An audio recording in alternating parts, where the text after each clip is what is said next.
Hello and greetings. We are here with Phoenix Wright, Ace Attorney from the Phoenix Wright Ace Attorney Trilogy, and we are finishing up Rise from the Ashes, the final case in Phoenix Wright Ace Attorney proper. Let's go.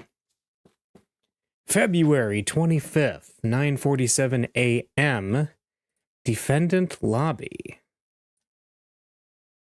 Number 2.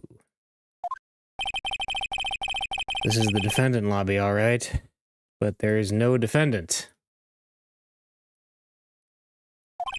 I've been trying to reach Lana all morning. Where could she be?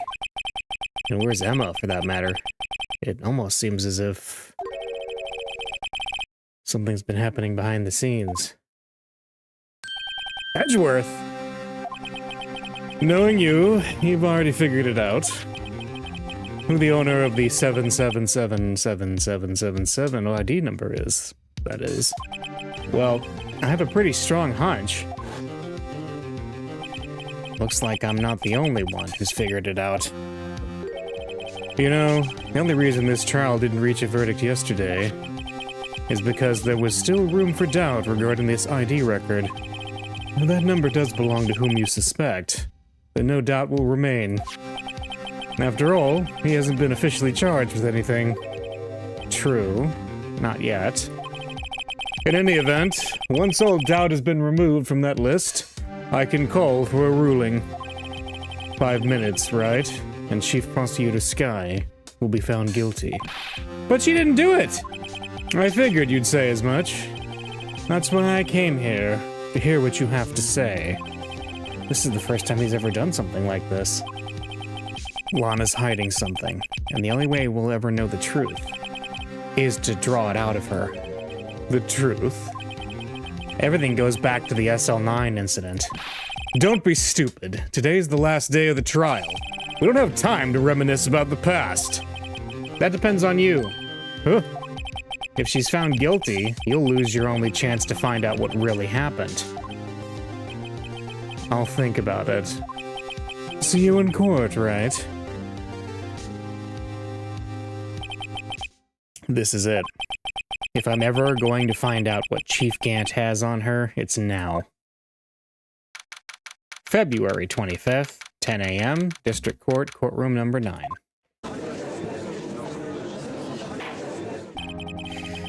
The court is now in session for the trial of Miss Lana Skye. The defense is ready, Your Honor. The prosecution is ready, Your Honor. Normally, this is when the prosecution puts forth his opening statement. But before that, the police chief has a proposal to make. Chief Gant. No. Oh, morning, folks. How's everyone doing? Hey, oh gee. Been back to the pool yet? Well, no, I've been drowning enough as it is in my work. Oh, ho, ho, ho, that's a good one. Don't think I can top that. If you don't mind me asking, Chief, what exactly is this proposal of yours?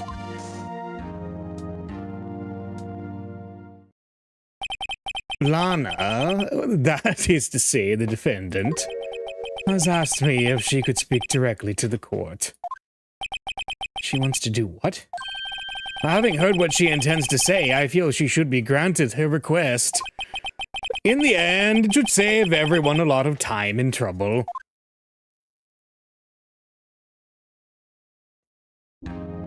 Oh boy. What's this all about, defendant? I'd just like to make one simple request, and I'll be finished. Well then, what's your request? Your Honor, I'd like you to put an immediate end to this trial. Huh?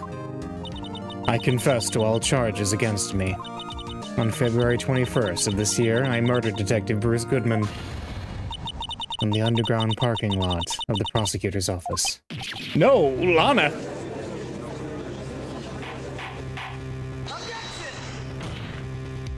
You can't!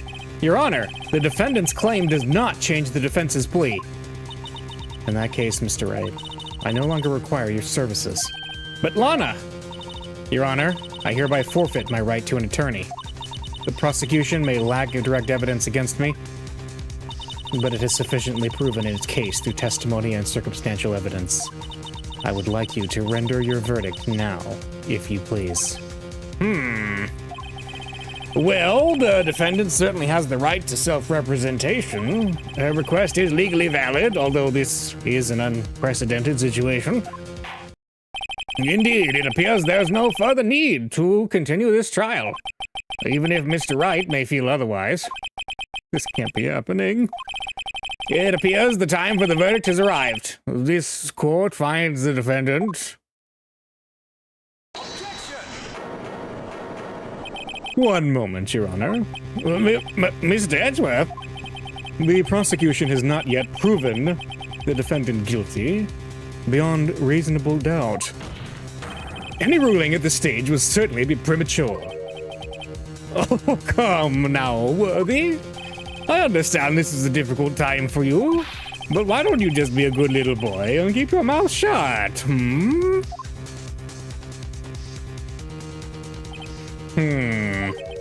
I don't think I care for your tone, Chief Gant. What? Creating another fabrication to cover up your past mistakes? Hello? Sorry, but I'm no longer the naive little boy you would have me be. With this sudden confession from the defendant, it's obvious to me some kind of deal was struck behind the scenes. Some kind of deal, Well, not everyone operates as you do, Worthy. I thought so. Your Honor, the prosecution would like to change its first witness. Oh, to whom? As its first witness, the prosecution would like to call Miss Emma Skye. I request the court hears her testimony. Mr. Edgeworth, I am exercising my right to self-representation. I don't think we need to I don't care what you think, Miss Skye. The exposure of truth sometimes results in tragedy. However, no matter how tragic the truth may be, it would be an even greater tragedy to avert one's eyes from it. Very well, the court shall grant the prosecution's request.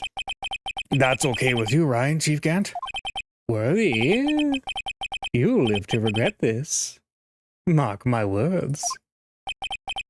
Miss Emma Skye, please take the stand. Looks like Edgeworth has decided to take the horse by the reins.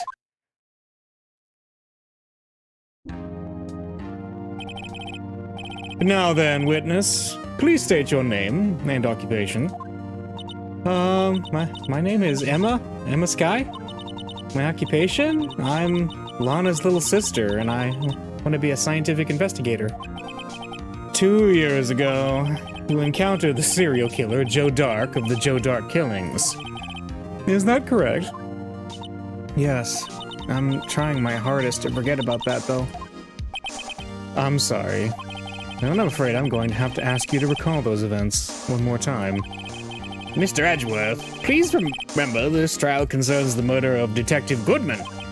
Is an incident that was resolved 2 years ago really all that relevant? Yes, it most certainly is. Well, okay then. He sure gave in fast. Now, please testify about what happened to you 2 years ago. The trip to yesteryear has finally begun. It's bound to lead to the truth behind this trial. 2 years ago. I was waiting in my sister's office that day. A man came running in and took me hostage. Neil Marshall rescued me, but I'll never forget what I saw in that instant. The man raised up his knife and stabbed Mr. Marshall in the chest. It's a good thing you weren't harmed. I passed out. I don't remember much. That's understandable. However, please tell me, Mr. Edgeworth, what does this testimony have to do with Detective Goodman's murder? That will soon become apparent, Your Honor. You've got to admire him for his courage, considering he has no evidence. Very well, the defense may begin its cross-examination. 2 years ago. Okay. I like that Edgeworth is like implicitly putting all his faith in Phoenix to figure this out. 2 years ago, the defendant was a detective at the police department, correct? Worst witness possible. Yeah, I know, right? Yes, she was second in command under then Deputy Chief of Police Gant. My sister, she was the best detective ever. Yes, I remember. Deputy Chief Gant and Miss Sky used to be quite the pair. I believe they shared the same office. That's right. I'd always sit at my sister's desk and dream about playing that organ. I wanted to play it that day, too. The police department and the prosecutor's office held a ceremony that day. Lana promised to take me to dinner after she finished her work. Let's see, a man came running in and took me hostage. Okay. A man? Yes, Joe Dark. He was a serial killer. Joe Dark was brought in for questioning on the day of that ceremony. We were desperate to get anything on him that would lead to an arrest. When he saw his chance, he fled the room, right? Upon fleeing the room, Dark proceeded to take the elevator. He must have been in a panic because the elevator was going up. Then he ran into Sky and Gant's office. There was a lot of noise coming from outside, so I opened up the door and to have a look. That's when I saw him. Neil Marshall rescued me. Okay. What was the prosecutor doing there? That day, there were 2 people present during Dark's questioning. Deputy Chief Damon Gant and Prosecutor Neil Marshall. Almost forgot about Gant. Neil Marshall had just received the King of Prosecutors Award. Young and dedicated, he went straight to the questioning room after the ceremony. I assume that would also be why he was the first to run after Dark. When Dark grabbed me, I thought I was as good as dead. And that's when Prosecutor Marshall came running in. I don't clearly remember what happened then. But... let's see, but I'll never forget what I saw. Can you tell us about that, Lit? Mr. Marshall jumped on Dark, and just then, the lights went out. The lights? It was just about this time of year. There was a terrible storm going on and lightning struck nearby. So the electricity went out. Wait a minute. If it was pitch dark in that room, you shouldn't have been able to see anything, right? Right, but just then, lightning flashed again outside. That sudden flash left an unforgettable image of the scene in my mind. I see. I told the detective about what I saw then. The detective? Yes, Detective Goodman. He was in charge of the case. Detective Bruce Goodman, the victim. Let's hear more. So you spoke with Detective Goodman about this 2 years ago? Yes, that's what's so scary about this trial. And you told Detective Goodman what you saw? Yes, but at the time, the words just wouldn't come out. That's why I drew a picture. A picture? Yes, I think she mentioned that before. Well, Mr. Wright, have you heard enough? No, let's go at this picture. This picture the witness drew, I believe it has a very important meaning. But the list of evidence I was given 2 years ago didn't contain a picture.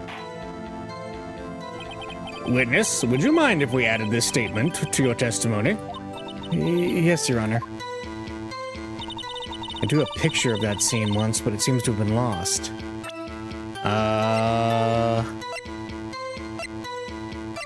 Is it...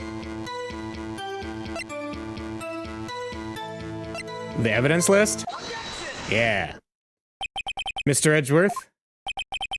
This little girl put all her heart into drawing that picture. And yet, you would insist on denying its existence? Hey, I'm not the bad guy. All I'm saying is that as the prosecutor for that case, I wasn't handed such a picture. That may well be. But that doesn't mean it doesn't exist. Behold. This is the evidence list for the SL9 incident. Please turn it over, Your Honor. Turn it over, or turn it... What's this?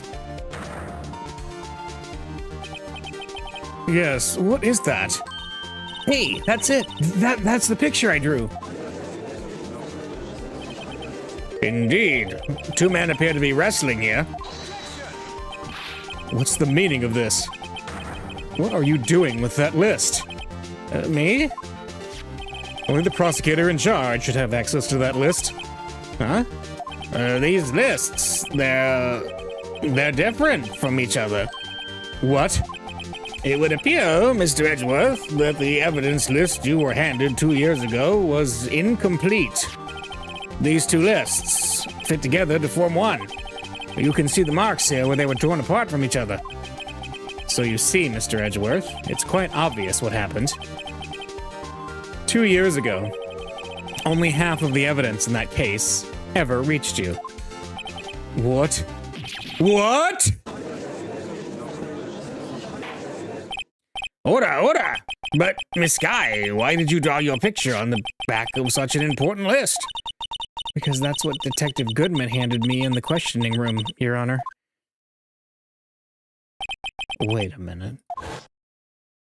If this list was torn in half, then that means... Your Honor? Are you all right, Mr. Wright? Your eyes are bulging from your head.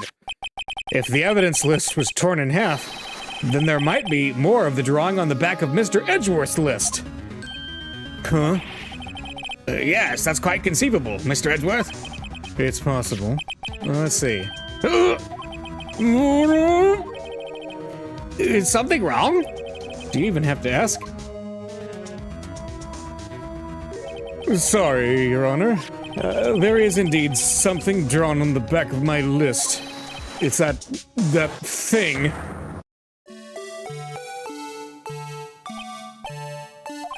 That's that thing. That thing that was dancing in the evidence room. Clearly, this act of vandalism is the work of a certain chief of detectives.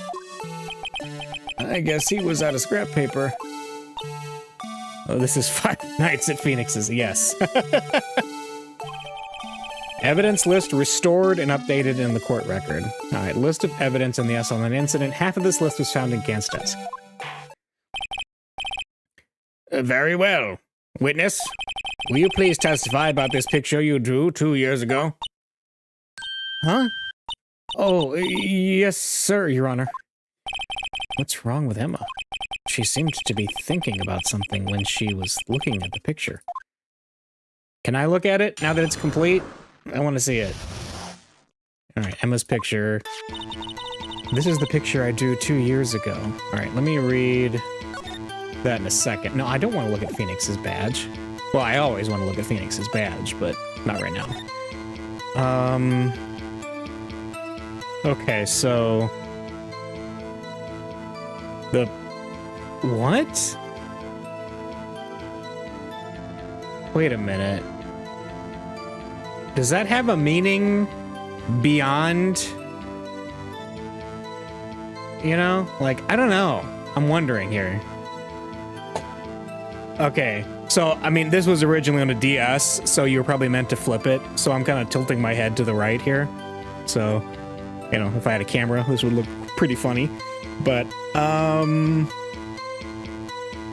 Huh. It almost looks like something's falling from a height. I don't know. Maybe that's just a crazy theory. Alright, this is the picture I drew 2 years ago. Yeah. The flash of lightning was so bright, all I could see were shadows. It does kind of look like a chandelier, doesn't it? After that, I must have fainted. This picture shows exactly what I saw in that instant. Okay, that's a short testimony. To think a flash of lightning could burn such an image in your mind. Thanks to that, though, she was able to show us exactly what she saw. Well, I don't see any contradictions here. This clearly shows Joe Dark about to murder Prosecutor Neil Marshall. The defense may now begin its cross-examination. Why was Edgeworth thinking there? Alright, Emma's picture. Alright, this picture you drew. Did you draw this picture right after the incident? I think I drew it 2 or 3 days later. At first, I was in such a state of shock that I couldn't do anything. During that time, the investigation team was reorganized. Detective Goodman was placed in charge, under the direction of Damon Gant and Lana Skye. 2 or 3 days later. The memory should still have been fresh in her mind. Especially with the plate. Yeah, it does. It's like right above them. Something's going on there. Excuse me, witness? But can you please tell us why this picture is painted all black? The flash of lightning was so bright I could see her shadows. Yeah, she drew it 2 days later. Yeah. So at the time, you didn't even know it was Mr. Marshall who'd come to your rescue? No, I couldn't see him clearly. The lightning was so bright, and I was knocked to the floor. You were knocked to the floor? Dark had a tight grip on me, but when Mr. Marshall jumped on him, I was knocked away. I turned around, and that's when the lightning flashed. Poor Emma. I'm just glad she wasn't hurt. What happened after that? After that, I must have fainted, okay? You mean you didn't see the actual murder take place? No, I'm sorry. The flash of lightning only drove off the darkness for a split second. Not only that, but the trauma of the situation understandably caused the witness to faint. Do you really need to torture this girl any further? What? Hey, I'm not the bad guy here. Anyway, this picture shows exactly what I saw in that instant. Okay.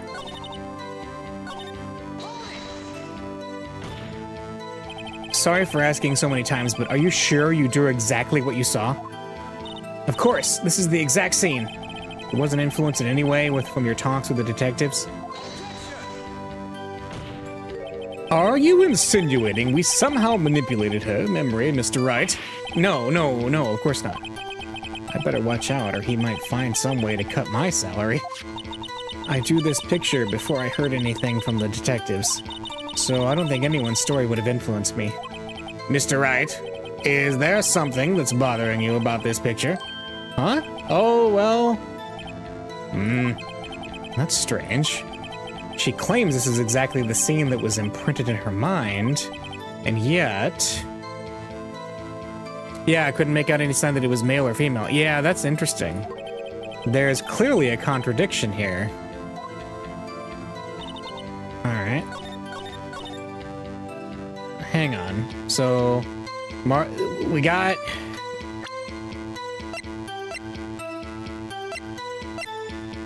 Okay. So... that's Marshall. And we got the knife. And then that's a cloth with her fingerprints on it. Hang on. Stab wound piercing. Minutes. Single stab wound piercing, died from blood loss. Weapon and wound was missing tip. Wait, stabbed in the back. Died from a punctured heart and lung. Wait, he was stabbed in the back? There's a problem with that. Yeah, she didn't even remember the hair. That's interesting. I hate to be the bearer of bad news, but this picture the witness drew contains a blatant contradiction. What? But I still remember it like it was yesterday. Mr. Wright, perhaps it would be faster if you simply pointed out this contradiction for us. What part of this picture contradicts the autopsy report? Him being front. I think it's, this part here. I don't see what's so strange about that. That's because the drawing stinks. Mr. Wright, how could you? The act of making an innocent girl cry should warrant the death penalty. I guess he means I shouldn't shift the blame to others. Yes, well, so long as the defense has learned this lesson, I better take another look at that autopsy report. All right. How do you want me to say it? Do you want to say that that's the knife? Is that it? The contradiction, of course, lies here. Take a look at the knife the man is holding. If you look closely, you can see its tip is broken. Even I don't have to look closely to see that, Mr. Wright. But Mr. Wright, look at the evidence. See the murder weapon? Its tip is broken too. If I recall, the tip of the knife was found broken off in the victim's body. It was the conclusive piece of evidence that proved Joe Dark was the murderer. I'm afraid it's not so simple, Emma. And where, pray tell, could you possibly see a problem? It's obvious, really. The victim suffered a single stab wound to the back. If the victim was only stabbed once, then the murder weapon should not yet be broken. What's the meaning of this? Perhaps the knife was broken beforehand. Sorry, but I'm afraid that's not possible. The tip of the knife was found inside the victim's body. If it was broken beforehand, it couldn't possibly wind up there. They can't find fingerprint. I know. This was not a very well done. It's almost like the chief of police, or the deputy chief of police at the time, was covering it up. That's right, but what does this mean? The tip of the knife was undeniably discovered within the victim's body. The only possible explanation is the witness's memory is mistaken. That's why I asked her so many times if she was sure she remembered correctly. I believe you were annoyed at the time, but she was sure she remembered correctly. But there's no other way to explain this inconsistency. Not so fast, Mr. Edgeworth. There is another explanation. Have you forgotten already about a little something called falsified evidence? You're treading on thin ice, Wright. All I'm saying... This is where you are. I knew YouTube to... Oh, yeah. All I'm saying is that this broken knife tip might be the piece of evidence that was forged. You can't deny the possibility. No. Ah!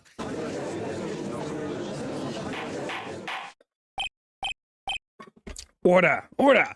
Order! Are you saying the investigation really was corrupted? Your Honor, please allow me to once again go over the events that took place the day of the murder. The police department and the prosecutor's office were holding a ceremony that day. After receiving the King of Prosecutors Award at the ceremony, Neil Marshall questioned Joe Dark along with Damon Gant. During his questioning, Joe Dark fled the room. Prosecutor Marshall chased after him and was killed by Dark. It is my belief that somewhere in this story, there is a lie. I'm not lying. The man really was holding up a broken knife. If that's true, then there's no other way around it. This could not have been the actual murder weapon. There must have been another broken knife. What are the chances of there being two broken knives? Another broken knife besides Joe Dark's. Could there have been one? Yes. It's on the shield. If the witness is this adamant about the accuracy of what she saw, it can't just be explained away by a simple observational error. It's the thing that's on the King of Prosecutors Award. Mr. Wright. In that instant, Emma really did see a broken knife. I assume, then, that you have some information about this other broken knife? If so, please feel free to enlighten us. The murder weapon was already broken prior to the murder. There's only one way. Take a look at this. Here's the real murder weapon. Is it the... Hang on. Well, do I present the King of Prosecutors? Yeah, the whole... If anything's broken here, it's you. Huh? I'm sure this must all be very amusing to you, Mr. Wright. May I remind you that the fate of Miss Lana Skye hangs in the balance. Sorry, Your Honor. Please give me another chance. The murder weapon was already broken prior to the murder. There's only one way.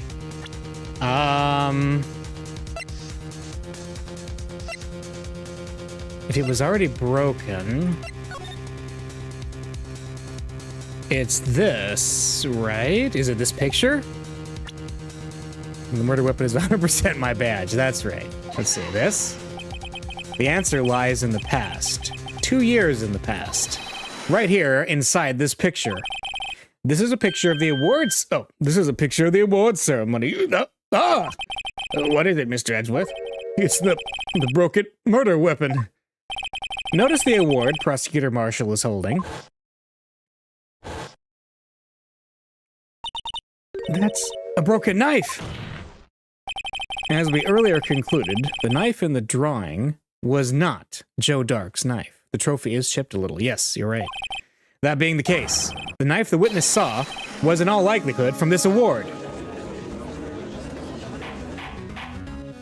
Order! Order! Order!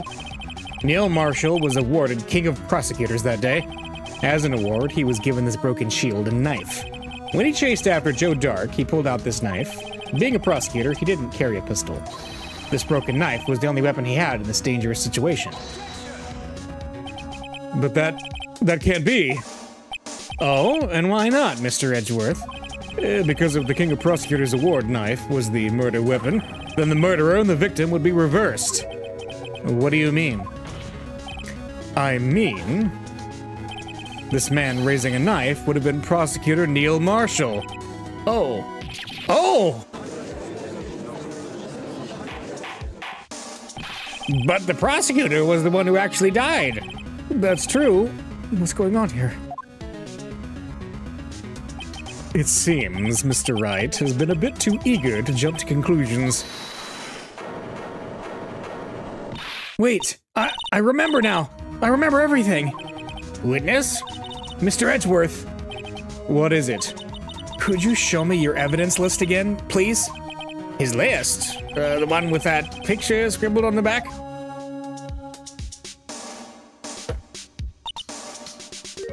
I knew it. This picture. I'm the one who drew it. What? You drew that? That's right. The list wasn't torn in half at the time I drew this picture.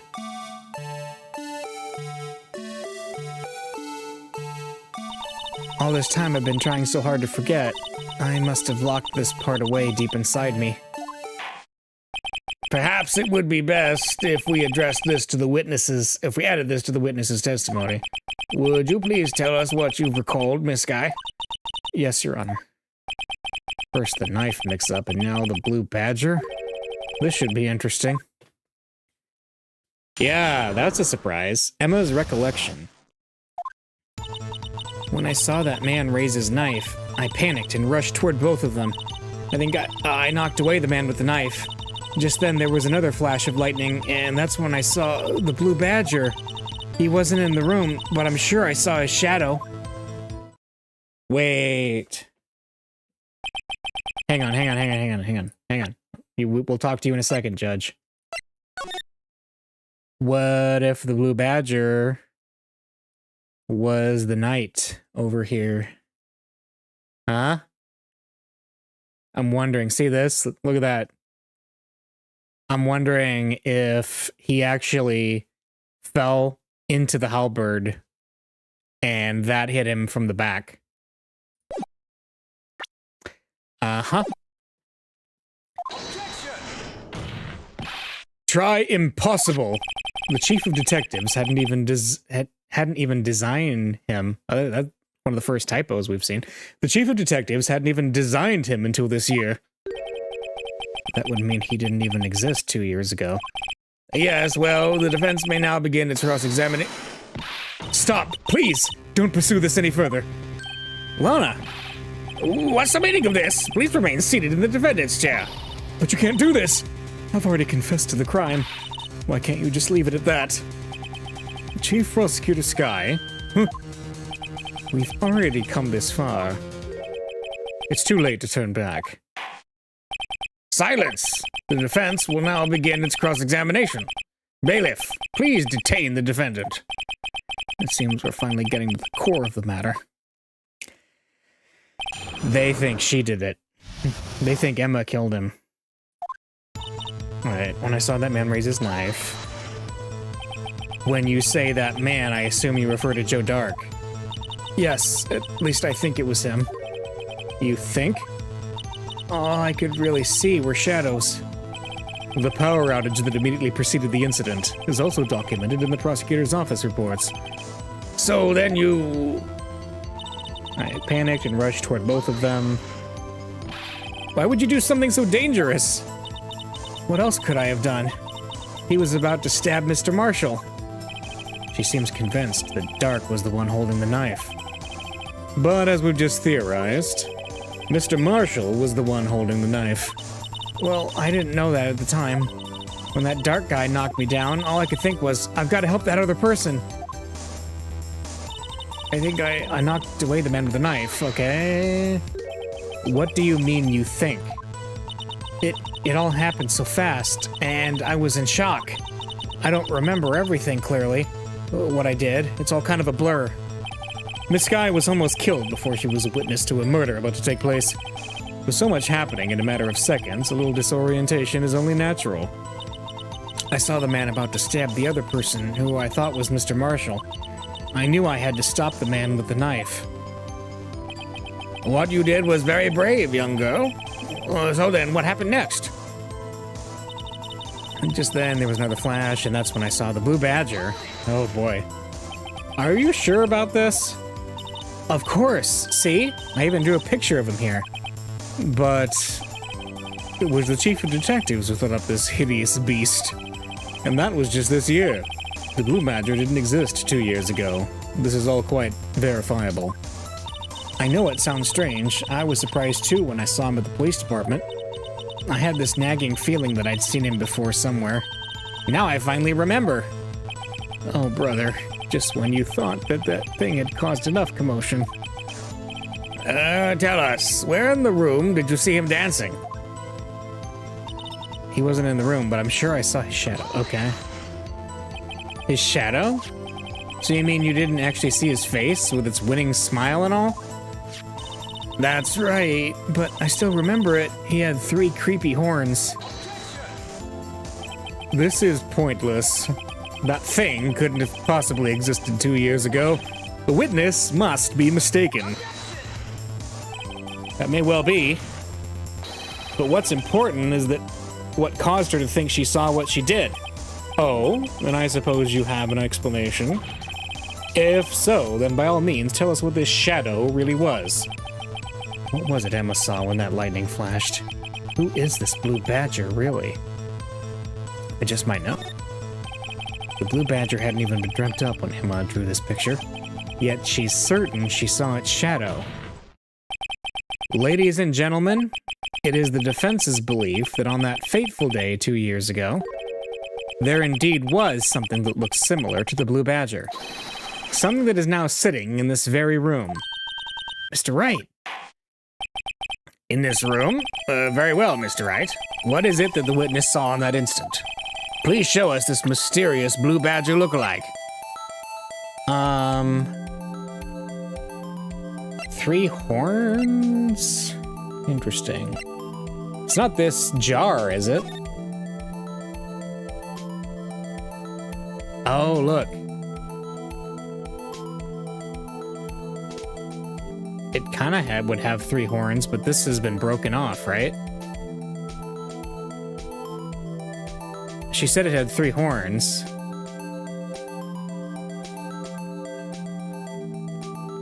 And it has blood on it. I'm wondering if that's this thing. Well, we can try. The mysterious blue badger was, in fact, this. But that's... what exactly is that? I believe it's some sort of jar. But Mr. Wright, that doesn't look anything like the blue badger. Indeed it doesn't. As it stands now, it's just a plain jar. However, what if we were to change our viewpoint? Our viewpoint? We've got to show them the correct angle to look at this from. Oh. Like...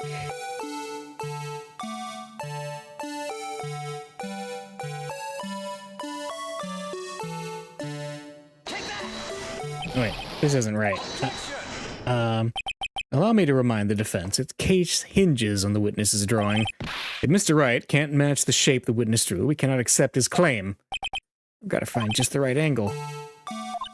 Come on, Mr. Wright, you can do it! Alright, the correct angle.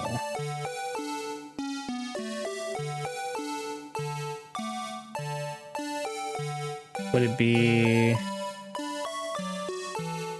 like that?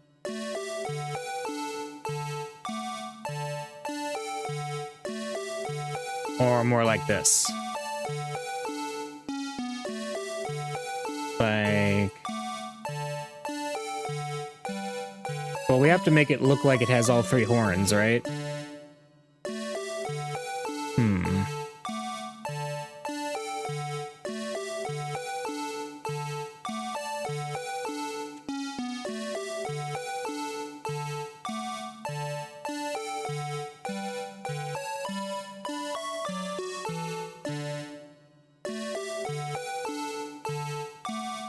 Maybe more like this.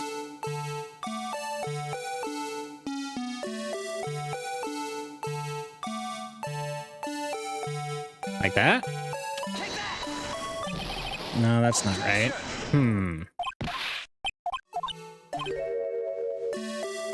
We gotta figure this one out. Let me so there's the blue badger.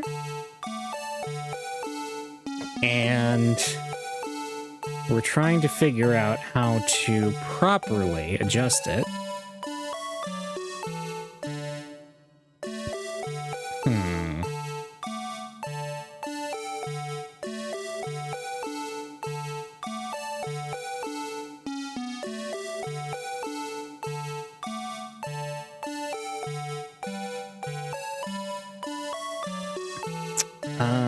Wait a minute.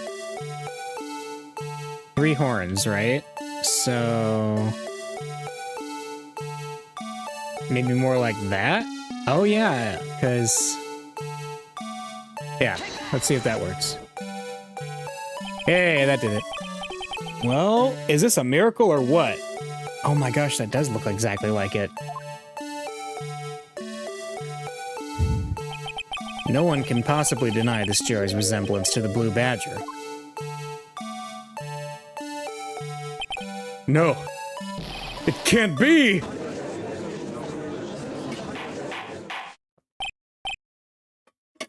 Order! Order! The defense has proven its claim. The mysterious blue badger witnessed on the day of the crime was actually this. Although we have all enjoyed Mr. Wright's dramatic performance, one question remains. What's your point? What do you mean? So that blue badger thing was actually just a jar. That doesn't change anything. I'm afraid that's where you're wrong, Mr. Edgeworth. You see, this changes everything. Indeed? Very well then. Please tell us. What's different now that we know the witness saw this jar?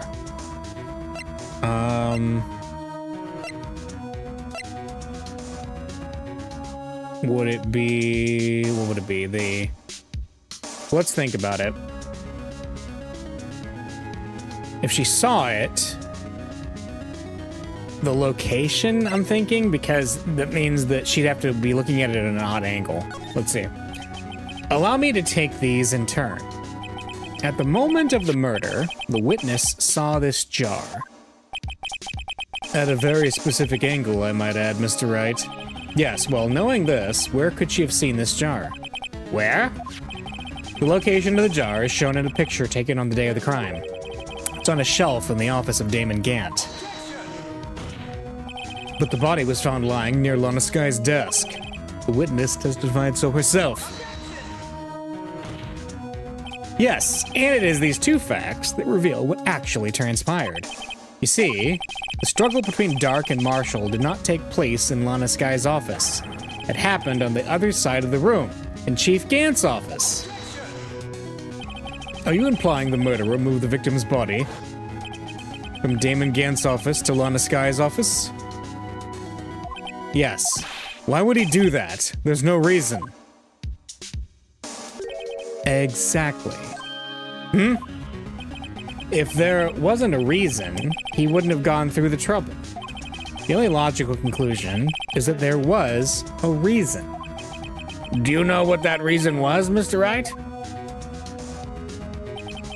I've finally figured it out. So this is why Lana tried to stop the trial. It's too late to quit now, though. Please recall the witness's testimony. She said she knocked away the man who was holding up the knife. and the next instant the jar was hit and flew through the air. Now tell me, what could have sent the jar flying? That would have to have been the impact the man made when he was knocked into the wall?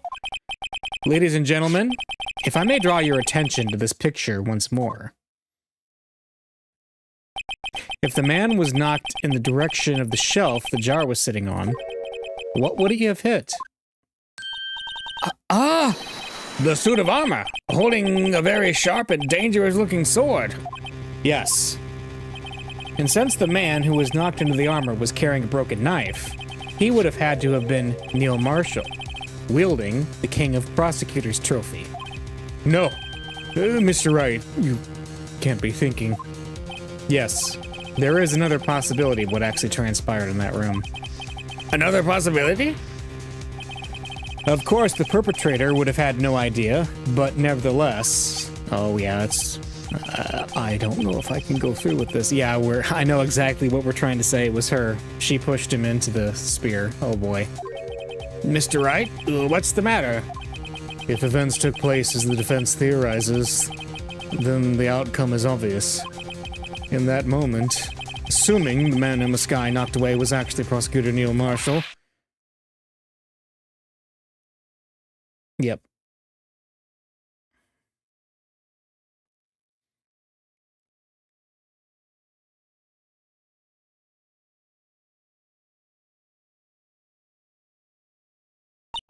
You mean Mr. Marshall died because of me? No! Thud. Oh boy. I never imagined her testimony would lead to this. So, it was the witness who took the victim's life, and then proved so with her own testimony. This is unprecedented!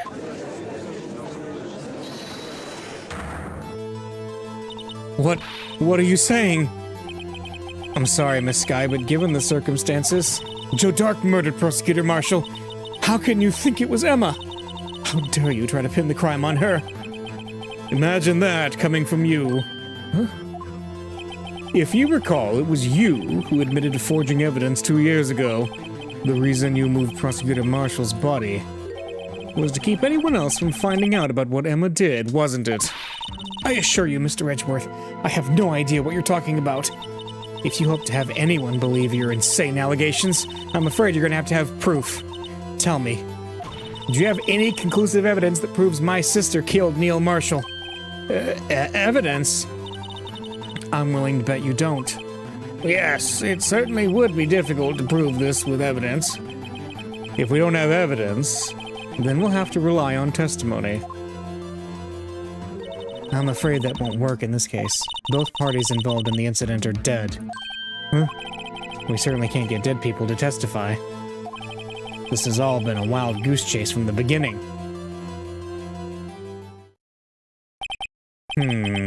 Touché, Miss Skye. Of course, that only leaves us with one possibility. Huh? You mean there's still another possibility? What do you mean, Mr. Edgeworth? I mean the possibility that the victim has left us a message. For better or for worse, Mr. Marshall did not die instantly. He may have left behind the name of the person who took his life. In one manner or another. That's impossible. Well, Mr. Wright, this is the only possibility left to you. A message from the deceased. Does such a message exist? I've got to think back to the court record. The real murderer's name that the victim may have left behind. Let's look. So the things we found in Gant's safe was this piece of cloth, which has her fingerprints on it, which we didn't tell her about, and the jar, right? So let's look at the jar.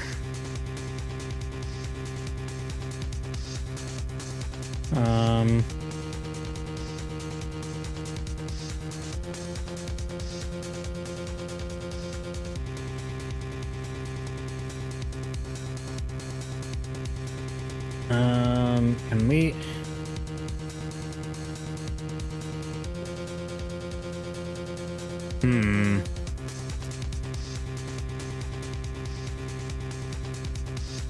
It's...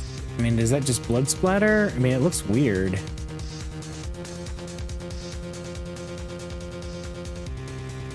Let's see. The dark red stains must be blood traces from the incident 2 years ago. Where the fragment found... Where the fragment found... Why would that be? Wait a minute. That looks like an M. That looks like someone attempted to draw an M. That looks kind of like an E. Yeah, I'm thinking that's it. Okay, okay. We're gonna present this. It's in the evidence. This message from the deceased is already in our possession.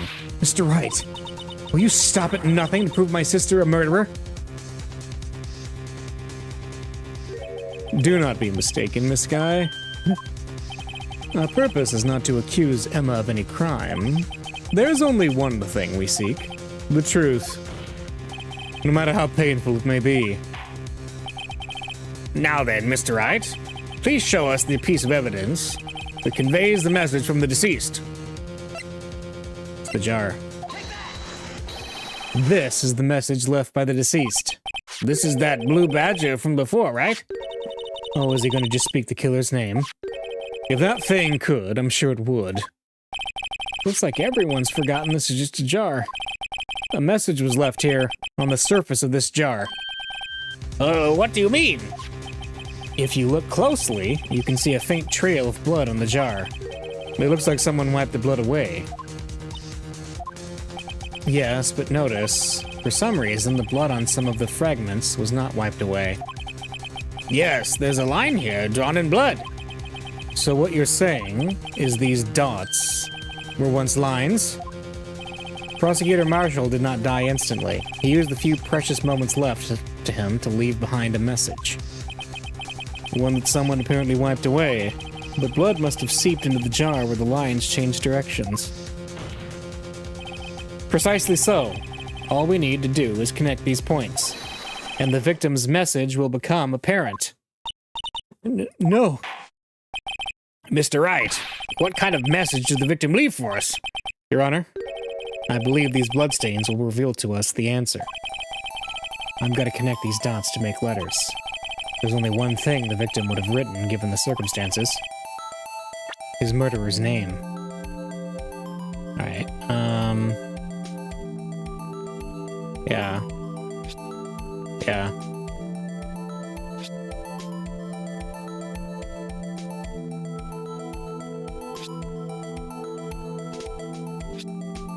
Imagine this was easier to do on a, There we go.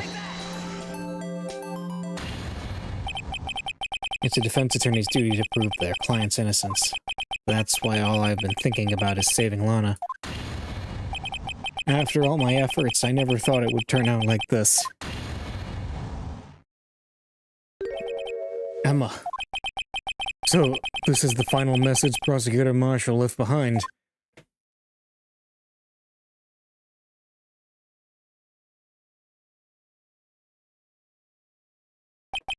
Of all people, she may not have meant it, but in the end, the one who took the victim's life was Emma Skye.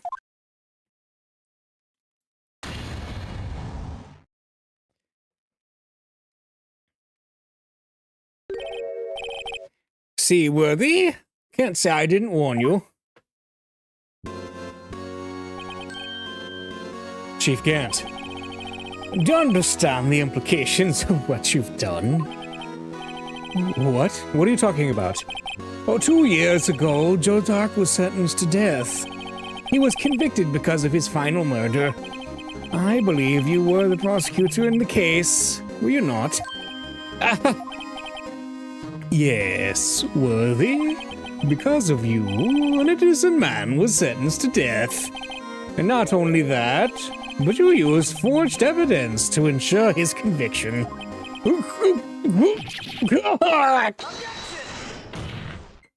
But Joe Dark really was a serial murderer. That's undeniable.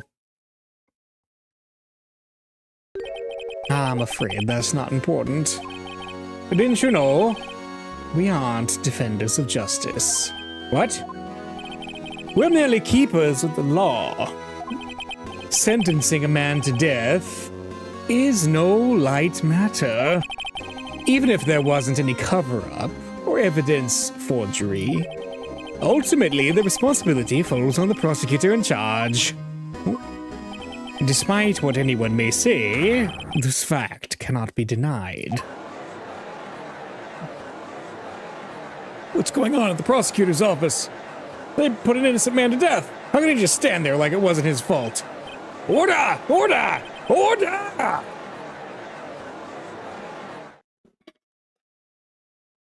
The gavel's pounding fell on deaf ears. Unable to settle the crowd, the judge declared a recess. Where this trial is headed, no one knows. To be continued.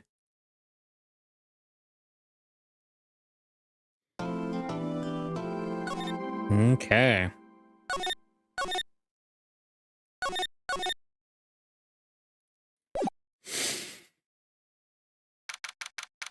February 25th, 1206, District Court, Defendant Lobby number 2. Sorry, Edgeworth. I didn't mean to get you in trouble. Don't worry about it. This is my problem, not yours. I hope I'm not interrupting anything, pals. Huh? Oh, I guess I am. I'll come back later. Wait, Detective Gumshoe, what is it? You've got a lot of nerve, pal, making a detective run all around while on duty. And to top it off, you call me here. I have seen happier people at funerals. I take it Lun is having you run errands again?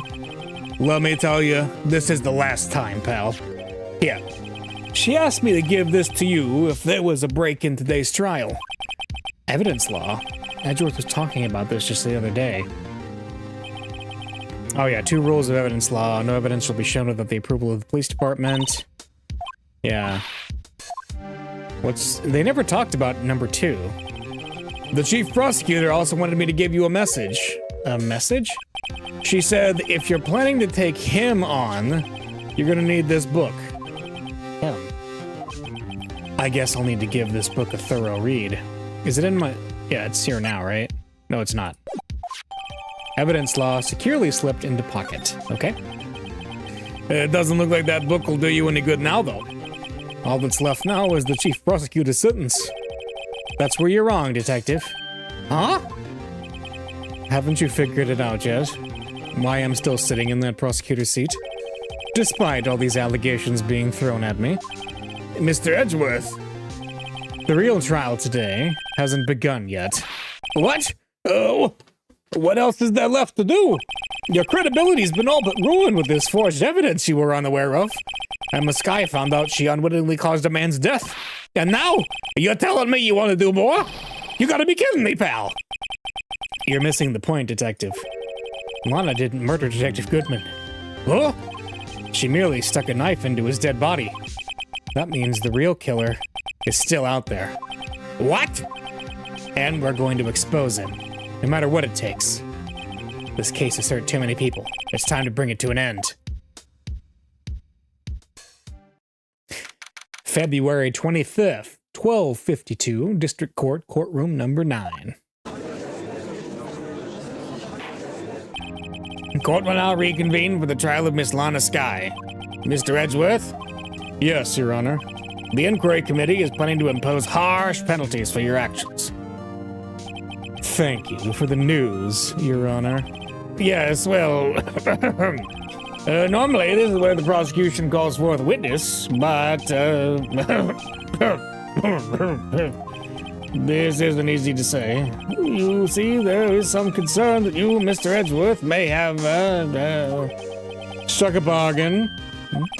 You think I may have manipulated the witnesses. I didn't say that. It's just, you see, everyone's been talking, and, Very well, Your Honor. I have a solution. A solution? That being the case, the prosecution will allow the defense to call forth all further witnesses.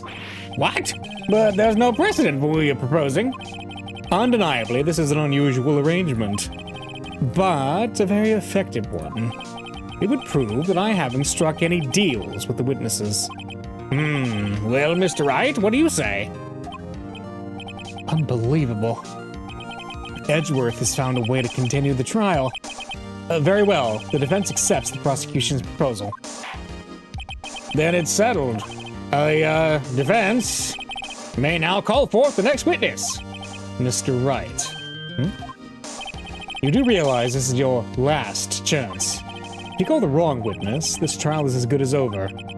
The defense calls... The time's finally come to bring out the real murderer. Oh yeah, easy. Thank you, game, for telling me exactly who I should call.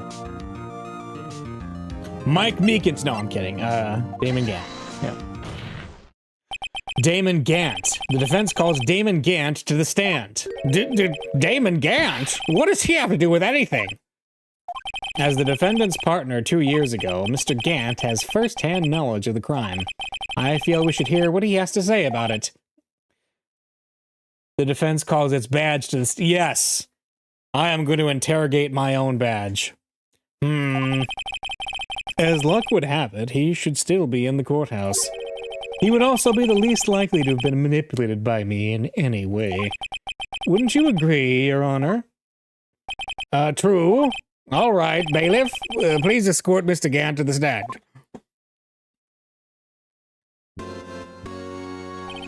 Witness, please state your name and occupation.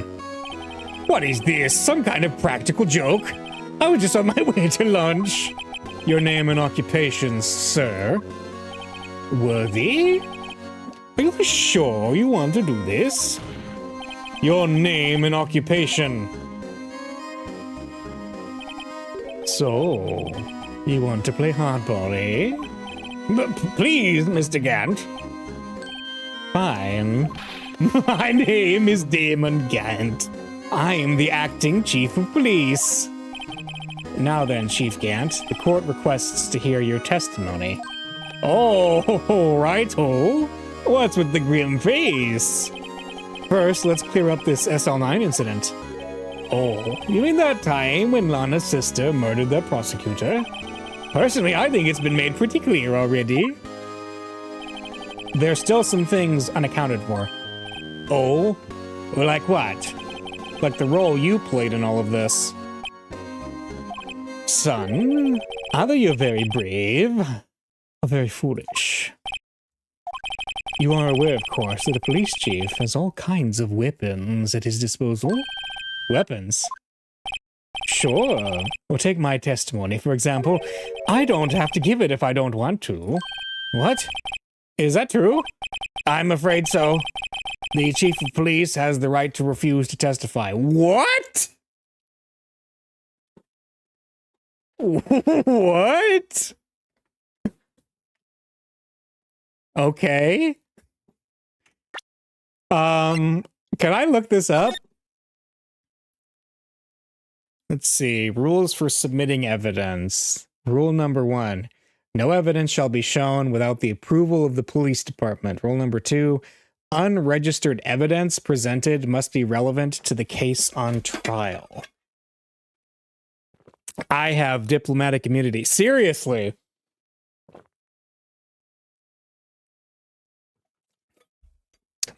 Remember that joke when we get to the Edgeworth's games, by the way.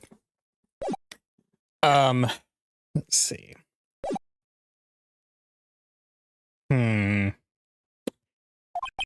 Of course, such an action carries with it certain risks. Oh, don't worry. I'm not here to hinder your trial.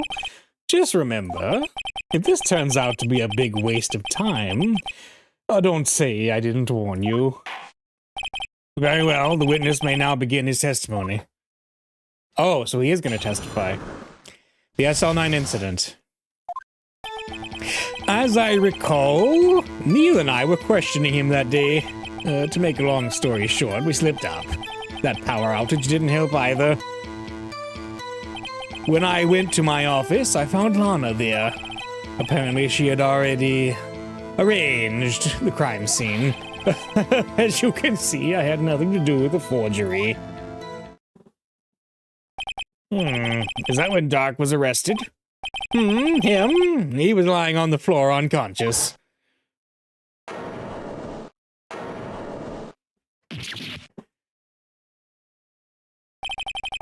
When Emma sent Neo flying, it seems Doc bumped his head. I see. Everything seems pretty clear-cut. If the police chief has the right to refuse to testify, then I'd better hit him hard and fast. SL9 incident. Okay. As I recall, a ceremony was held at the police department that day. Yes, that's right. I guess you could say I'm a workaholic. After winning his award, Neil was all fired up too. And that's probably what spooked Doc and made him run away like that. Was the defendant, Lana Skye, also present in the room? I don't quite remember. At the very least, she wasn't there when Doc ran for it. To make a long story short, we slipped up, power outage. Let's talk about that. So the two of you ran immediately after him, right? That's right, but Doc made it to the elevator first. So Neil and I split up. He went upstairs and I went downstairs. I guess you could say he got lucky. What's this about a power outage? Oh, that. The elevator stopped all of a sudden and I got the shock of my life. Well, probably not as shocked as Neil was when that knife went into his heart, though. That's not funny. Yeah, geez. When I went to my office, found Lana there. Could you tell us what you saw? It was a shocking sight. Neil and that serial killer were lying in a heap on the floor, all tangled together. Dark was also lying collapsed on the floor? Yes, apparently he hit his head and was knocked out. Next to them were those two poor girls, Lana and Emma. Lana was cradling Emma in her arms. Looking back at it now, she must have already known what her sister had done. Apparently she'd already arranged the crime scene, okay? How could you know that? Because of the victim's body. It had already been moved. So that means you found the body near Lana's desk. That's right. I think you said earlier it was my suit of armor that really stabbed the prosecutor. Yes. Anyway, as you can see, I had nothing to do with the forgery. Okay. So you're saying that the forgery had already taken place by the time you arrived at your office? That's exactly what I'm saying. I can understand how Lana must have felt, but moving a body and hiding evidence are inexcusable, no matter what the circumstances. Ah, we got him on this statement. We got him already. Is that how it really went down? Staring at the witness won't do you any good, Mr. Wright. Huh? If you're going to stare at anything, you'd better be off staring at the court record. Worthy, always the smooth talker. But which piece of evidence ties Gann to the forgery? I don't know. Maybe the stuff that he had in his safe? Lana did admit to forging evidence, but that can't be the whole truth. Somehow I've got to link Gann to the incident. Yeah, hang on. You had nothing to do with the forgery. Well, then explain the, whatever, piece of cloth with fingerprints. I mean, yeah, that was in there, but, this. You claim you had nothing to do with the forgery, but I'm afraid that is a claim you cannot back up. Explain yourself. Several pieces of evidence were found in your office. Take this jar, for example. Well, that's that blue badger you showed us earlier. A piece of this jar was discovered in your safe. Not only that, but the evidence list I presented earlier was actually found inside your desk. It was found where? You see, Chief Gantz, these articles of evidence uncovered in your office are both concrete proof that you also played a part in the illegal investigation. Chief Gant, what's the meaning of this? Oh, here's a defense attorney who may even rival Worthy. So you admit to it then, that you were involved in the forgery? Who? Me? Or do you mean you? Me? Why would I have anything to do with that? Well, you were the one who snuck into my office when you found this evidence. Huh? Prosecutors aren't the only ones capable of forging evidence, you know. Defense attorneys can do so too. Isn't that right, Righto? However, Detective Gumshoe was present during the investigation. Worthy, my boy. Not even detectives are exempt from the law. Rest assured, Dick will receive his due punishment. What? If Detective Gumshoe's salary drops any further, he'll end up paying to work. Yes, well, in light of the detective's presence, please give us your testimony regarding these pieces of evidence found in your office, and their relation to the forgery that took place at the crime scene. My. Kids these days no longer know how to put two and two together. Evidence and forgery. Okay. Let's see. What was it now? A jar fragment and a list? For all you know, you could have planted them in my office. Anyway, you can't prove when these pieces of evidence were discovered. If they were found after Dark was convicted, then they're worthless. There's no reason I'd participate in a forgery. Rearranging the crime scene wouldn't help me out in any way.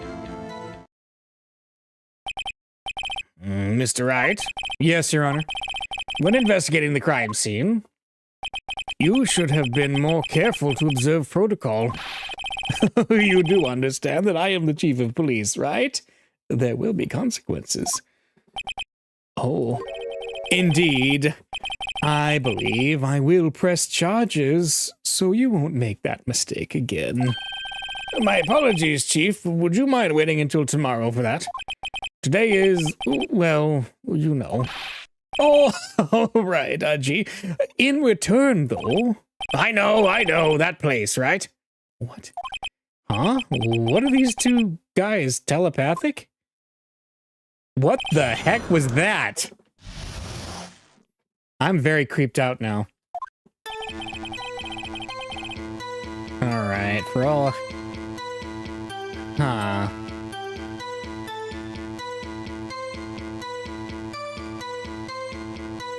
Okay.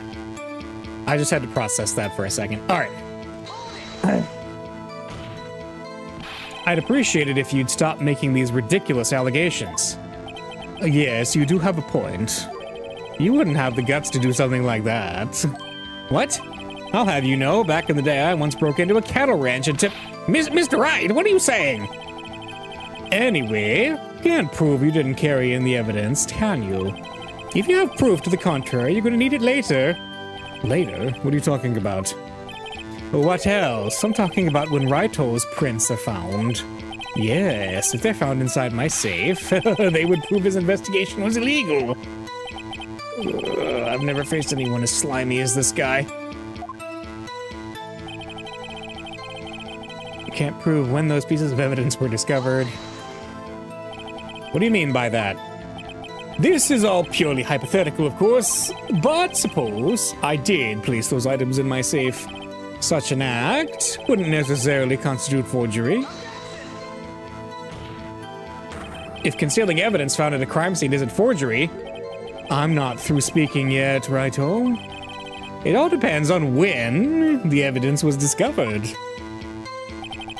They were found after dark, was convicted, and they're worthless. Let's hear more about that.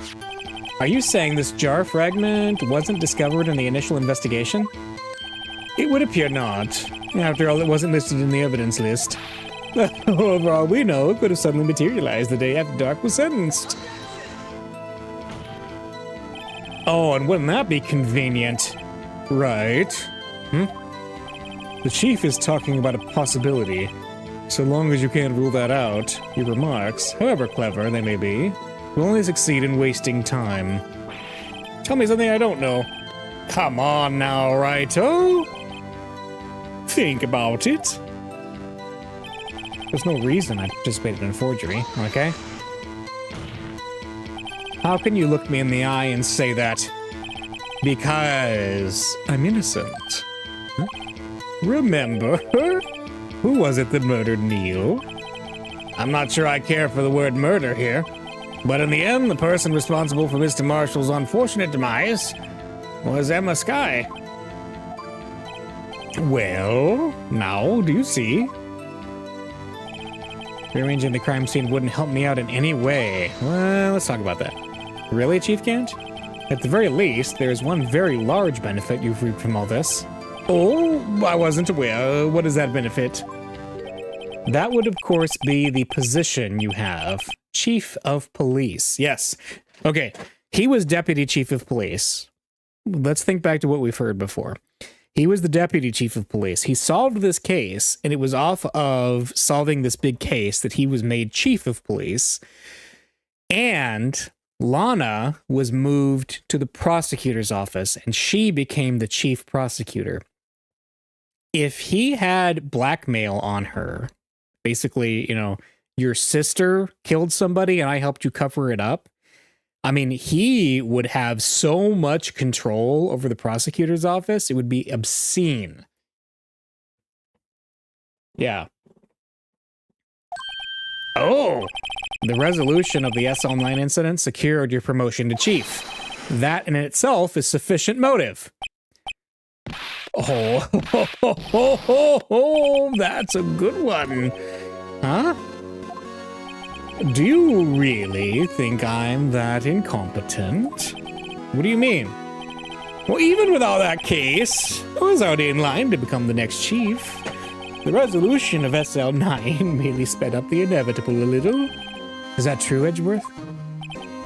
Yes. He was going to be made chief anyway. Good! Be careful when pointing that finger, or you might wind up being the one pointed at. So that means there's only one possible motivation for you to commit forgery. If you didn't do it for yourself, then you did it for someone else. Don't be silly, Worthy. You know me better than that. There are only 3 people I look out for. Me, myself, and I. There, it's out in the open now. Archie, would you mind if I change my testimony a little? By all means, please do. I wouldn't be anyone's accomplice if there was nothing in it for me. Okay? Nothing in it for you? Sorry, but the only person I care about is yours truly. That girl, Lana's little sister, was it? If you think I felt sorry for her, you'd better think again. You're right. You don't feel sorry for anyone. Be tough on crime and tough on people. That's how I was raised. You seem to be lax enough on yourself, though. Oh, that's a good one, Worthy. Could there have been something in it for him? Given his selfishness, would he have helped someone out? Yes. True, you might not help out anyone for their sake, but if it would benefit you, you might decide to assist someone. Mr. Wright, it appears you're positively determined to portray the chief as a nice man who likes to lend people a hand. That's not what I meant. Very well, then. Who is this person you believe Chief Gant may have helped forge evidence? Well, duh, Lana. Chief Prosecutor Lana Skye? The defendant? I believe it's quite obvious in light of the circumstances. Emma Skye fell victim to an unfortunate series of events. Who would want to help her more than her own sister, Lana? And as for Chief Gant, he would also have a reason to help Lana if she asked him to. That reason, of course, is self-profit. Self-profit? What do you mean? After the SL9 incident was resolved, Lana Skye was appointed chief prosecutor at the prosecutor's office. The person who arranged this job change was you, Chief Gant. But how would he profit from all of this? He would be able to use the chief prosecutor as his puppet. Essentially, he would acquire unchecked authority over all investigations. Do you mean to tell me that despite the chief's formidable appearance, he plays with puppets? Oh, wait. You must mean puppet as in someone forced to do his bidding. Well, never mind. Admit it, Chief. You assisted Lana... I'm sorry, the judge is such an idiot. You assisted Lana Skye in forging evidence. Your motive to appoint her as chief prosecutor so you could control her. Right, oh my boy? Well, you have quite an imagination. Let me ask you something. What? Do you have any proof of this? That I controlled Lana? For example, is Lana testifying that I've done such a thing? Lana? She's keeping quiet to protect Emma. There's no way she'd testify against Gant. I'm afraid without any proof, this all amounts to nothing more than mere conjecture. Unless that is also what happened in this incident. This incident? Which one would that be? Of course I'm talking about the murder of Detective Bruce Goodman. The chief prosecutor has been acting strange throughout this entire trial. Almost as if someone has been controlling her. Worthy, you'd better watch your tongue. I wouldn't want you to get hurt. Well, just what do you mean? What he means, Your Honor, is that Chief Gant is involved in the murder of Detective Goodman. Not only that, the chief is now making Lana take the rap to cover up his involvement. What?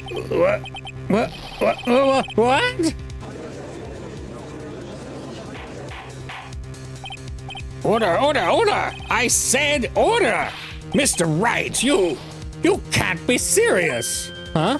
This is an affront to the highest ranking officer in our law enforcement agency. To accuse the chief of police of blackmail and murder? That's impossible! Your Honor, I was merely reiterating what Mr. Edgeworth said in easier to understand language. It's too late, Mr. Wright. Huh? There's no turning back for us now. It looks like he's the one who decided to go through with this. Can you prove this, Mr. Wright? That the chief, a high-ranking officer of the law, is involved in this murder? Good question. Is it the thing with Emma's fingerprints on it?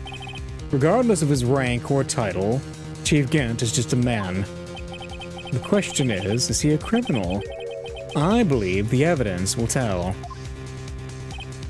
I see.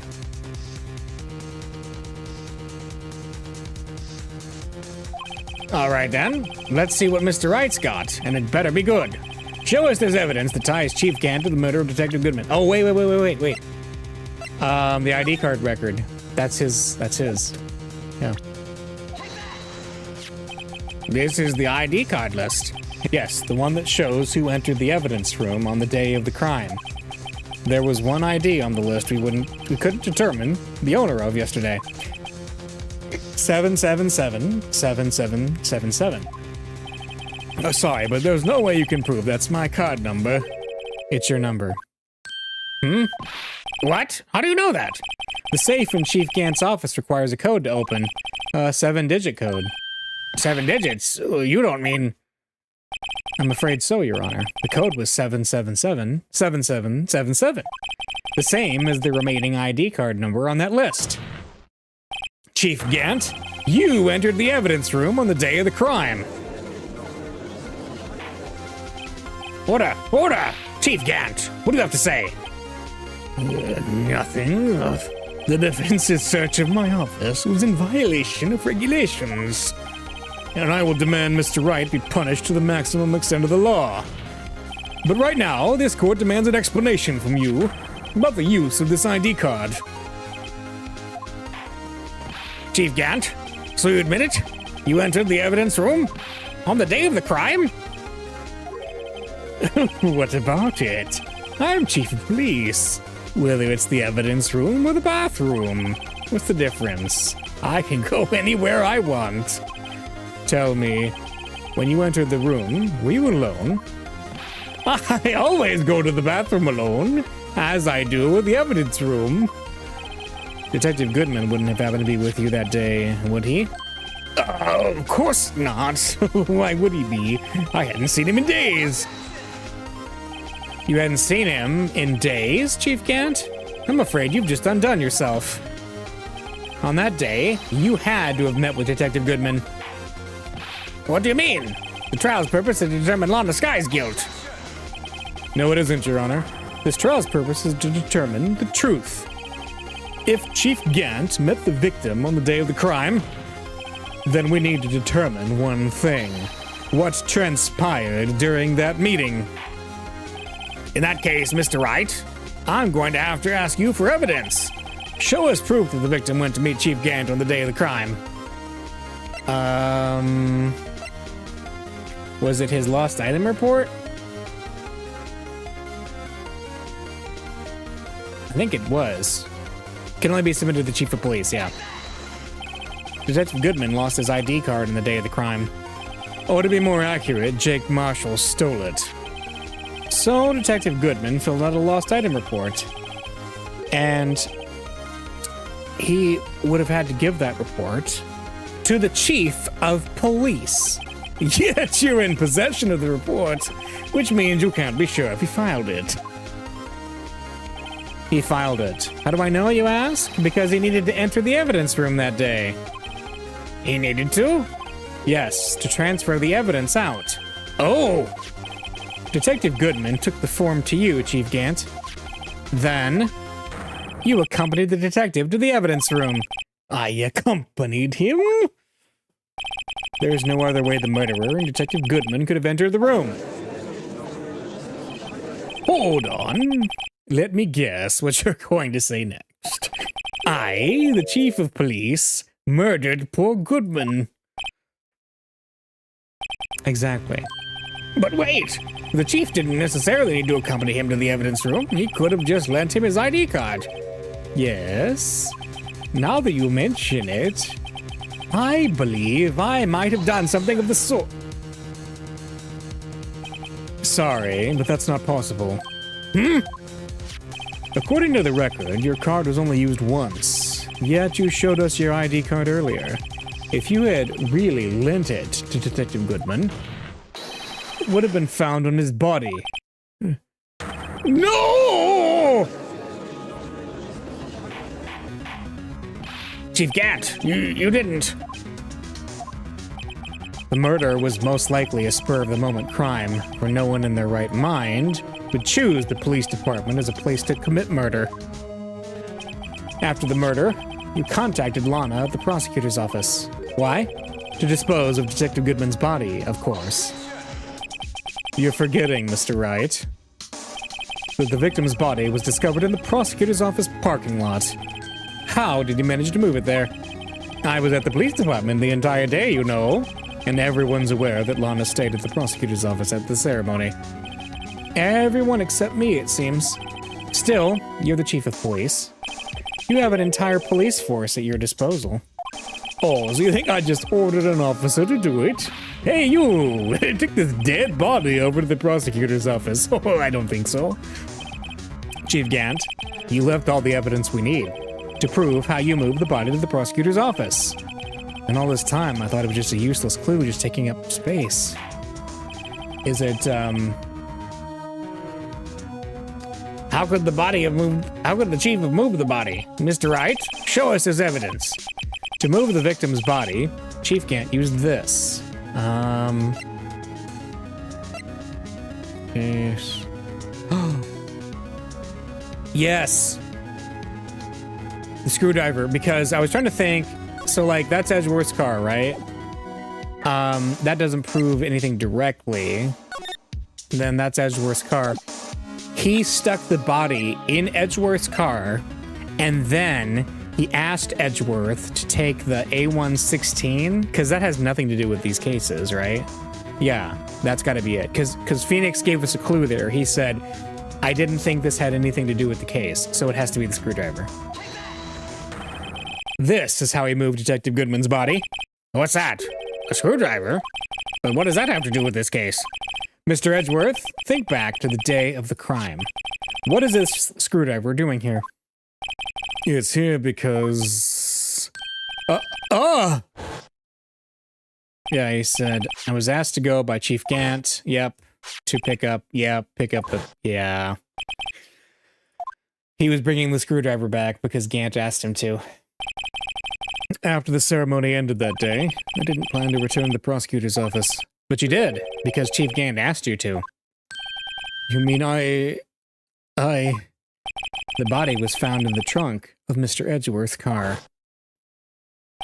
I think it's obvious what happened. The body was moved by that car.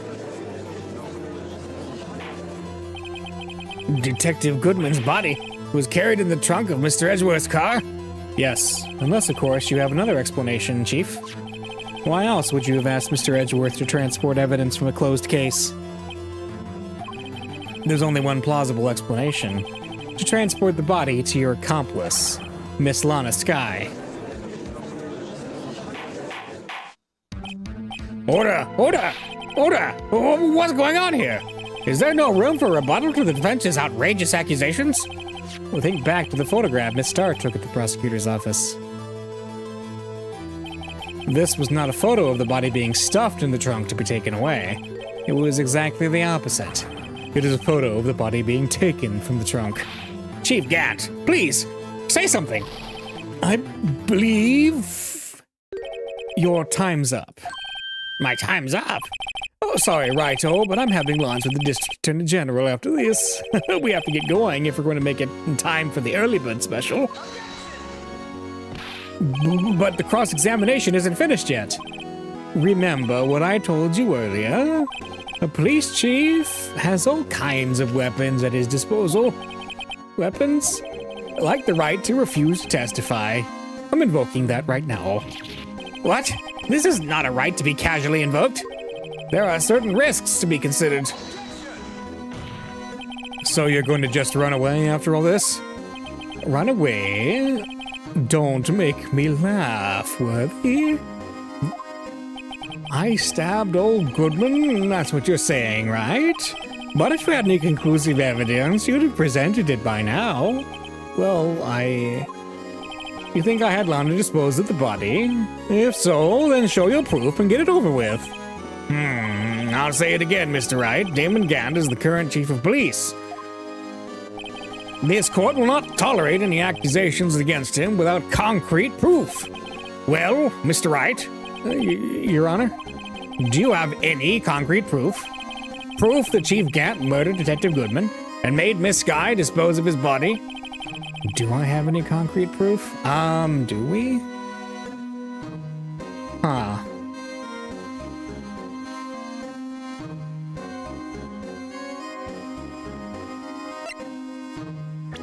I don't think we do we? We really don't. No, we don't.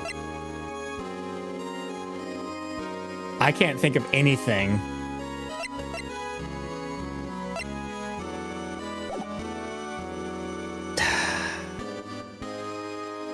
What if we say it? Let's see what happens.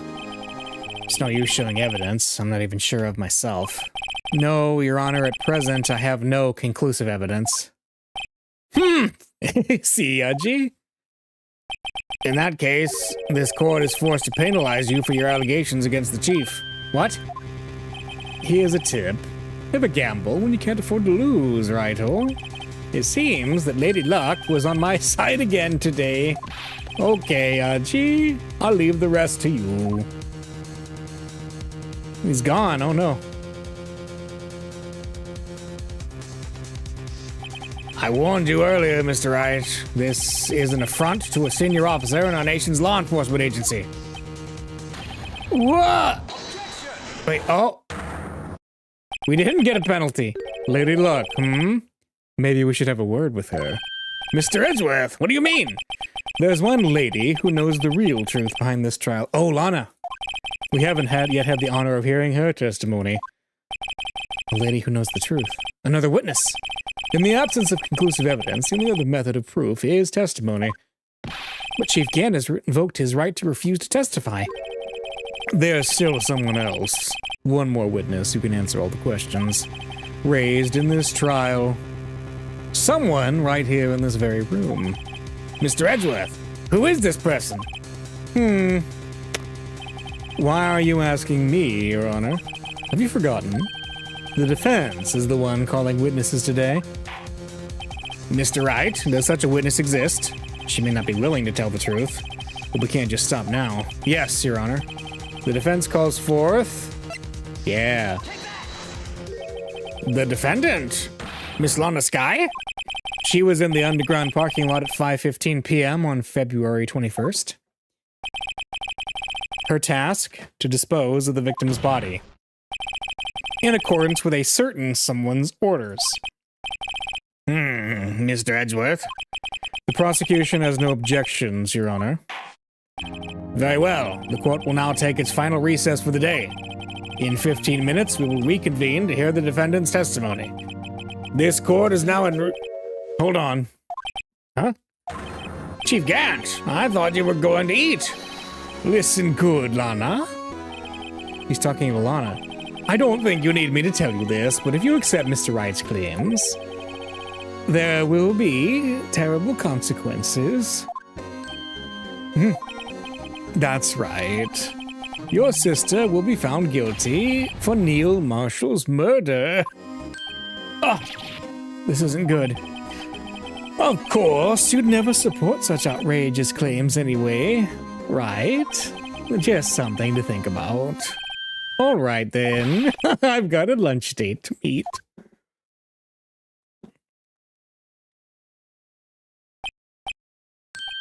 Okay, if there aren't any further objections, this court is now in recess. February 25th, 2:04 p.m., District Court, Defendant Lobby, number 2. Looks like we managed to stay in the game. Yeah, thanks to your help, Edgeworth. The Chief! He's something else, eh, pals? Detective Gumshoe. I'm not a detective anymore. Oh, yeah. Sorry about that. Don't worry. I've already decided where to work now. At your office. My office? Sure. I'll take the place of that top-nutted girl you used to work with. Could he mean... Maya? Still, looks like we're all out of moves now. He can't start it again. How is it he always gets the upper hand? It's not fair he has the right to refuse to testify. Settle down, Wright. Remember what the judge said? But Chief, that is not a right to be casually invoked. There are certain risks. Yeah, what's that about? Risks. What did he mean by that? It's simple. If the Chief refuses to testify, the opposite also holds true. You mean he forfeits his right to say anything, too? Oh, it's Emma. Okay. Emma, are you okay? Yeah, when I came to, I was in the medical office. I've been listening to the trial from the gallery, so she heard everything that's been going on. Emma, I'm sorry for what I said before. Oh, no, don't be. It was the truth. You know, it's funny. I almost feel somehow relieved. Relieved? Yeah, now I finally know what really happened. To think all this time, my sister was being blackmailed by that terrible man. And she did it all just to protect me. Ever since her appointment as chief prosecutor, everyone who knew her said she changed. Perhaps it was easier that way for her. What do you mean? What do you think I mean? Follow Chief Gant's orders. She must have shut herself up deep inside, to force herself to do anything and everything the Chief told her to do. That must be why she became so cold. It was all my fault. It's all because I murdered Mr. Marshall. Hey, don't go blaming yourself now. If you want to blame anybody, blame society, pal. Chief Gant may be able to fool everyone else with his forgery, but he can't fool my memory. I remember now. I knocked Mr. Marshall into that armor. I see. Well, we'd better get back. It's time for the final act. Emma, why don't you wait? No, I'm going with you. I want to be there when Lana tells the truth. Let's go, right? It's time to end this. All right, this is it. This is the last part of the case. This is like one of the longest cases in the whole series. So, yeah. But it's a good one. Not everyone thinks this one is a great case. I think it's one of the best. Okay. February 25th, 2:21 p.m., District Court, courtroom number 9. Now then, will the defendant, Miss Lana Skye, please take the stand?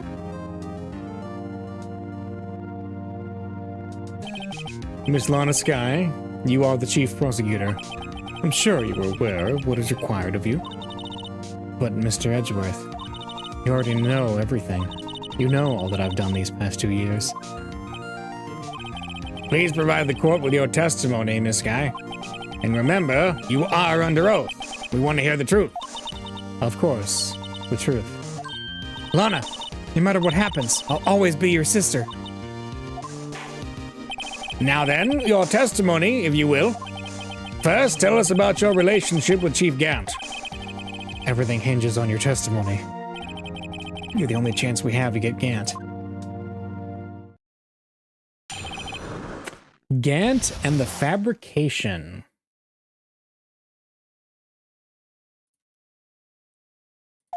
Okay. I worked alongside Gant for years. There's no truth to this blackmail theory.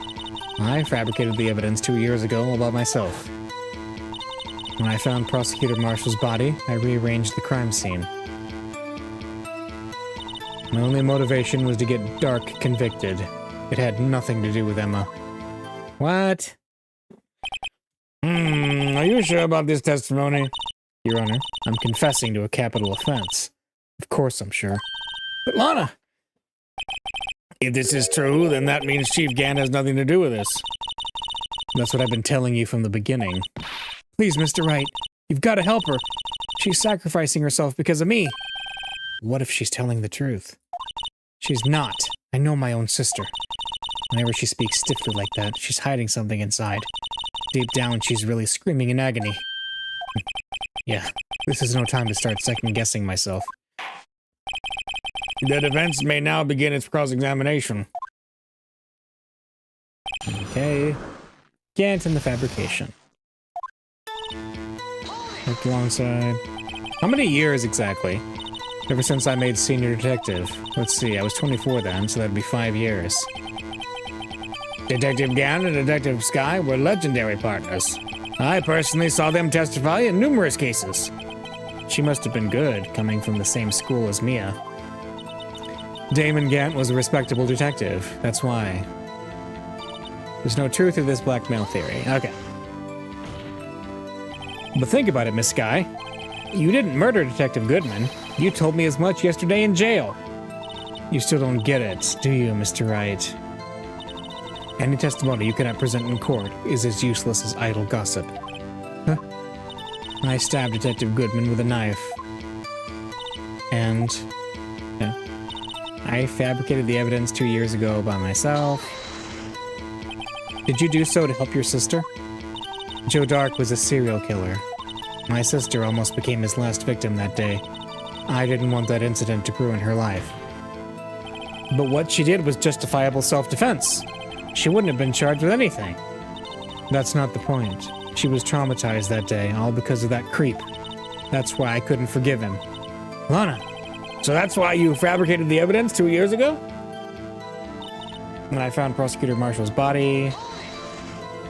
Rearrange. You say you did this all by yourself? Yes. Would you mind telling us what you found when you arrived at the crime scene? It seems I was the first person to discover the scene. The broken prosecutor award knife was stuck in the victim's body. What? The broken prosecutor award knife? Yeah, wait a minute. But Prosecutor Marshall died from an unfortunate accident.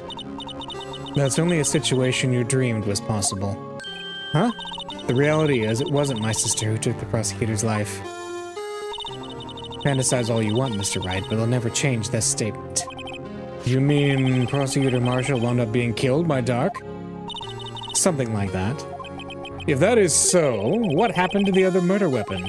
Dark was carrying a switchblade knife. Oh! That was lying on the floor a little distance away. He was probably knocked away in the struggle. That's not how it went down. She's trying to cover up. Covering up her lies with more lies. All just to protect me. So when you found the scene like this, what did you do? After all, this is what everything boils down to. Yes. Okay. Broke off the tip of Dark's knife. Alright. You planted the tip? And then you moved the body? But why? Why would you do that? You of all people should know, Edgeworth. You've always had a good head on your shoulders. Huh? My head isn't that bad, but maybe I ought to ask for the sake of others. Which one? I'm leaning toward why. Women, we know why she planted the knife, but why did you move the body? My tablet's almost dead. Oh, that's fine. Yeah. When you showed up on the scene, where exactly was the victim's body? It was where you deduced it was, by Chief Gant's desk. But the body was found by your desk. Why did you move it there? The reason for that is simple. Let's have the witness explain this in more detail. The reason Miss Skye moved the body. Let's see, the pieces of the jar that shattered during the events threatened my plan. Really? Mr. Wright, my sister's lying. Looks like... hang on. We gotta... So hang on.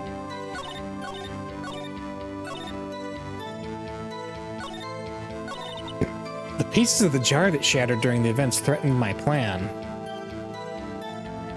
Well, why? Because it's supposedly...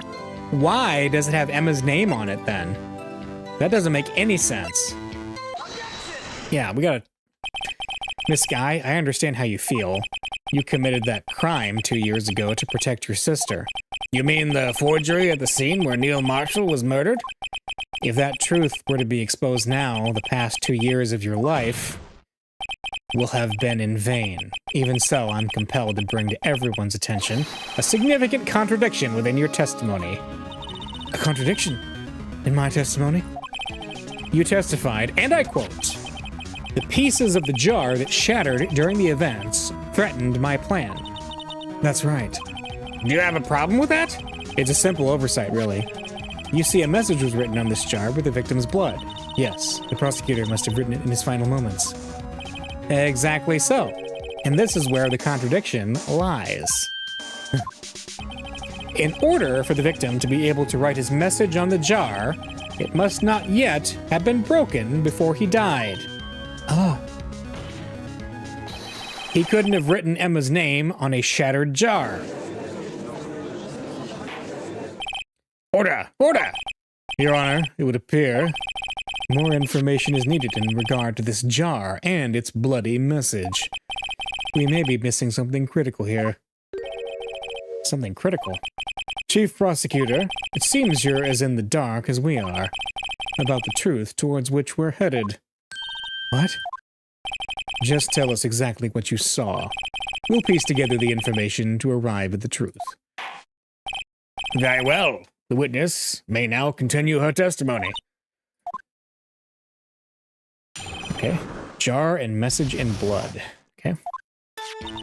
I immediately noticed the blood traces on the jar, but it was dark in the room and didn't have time to check it out.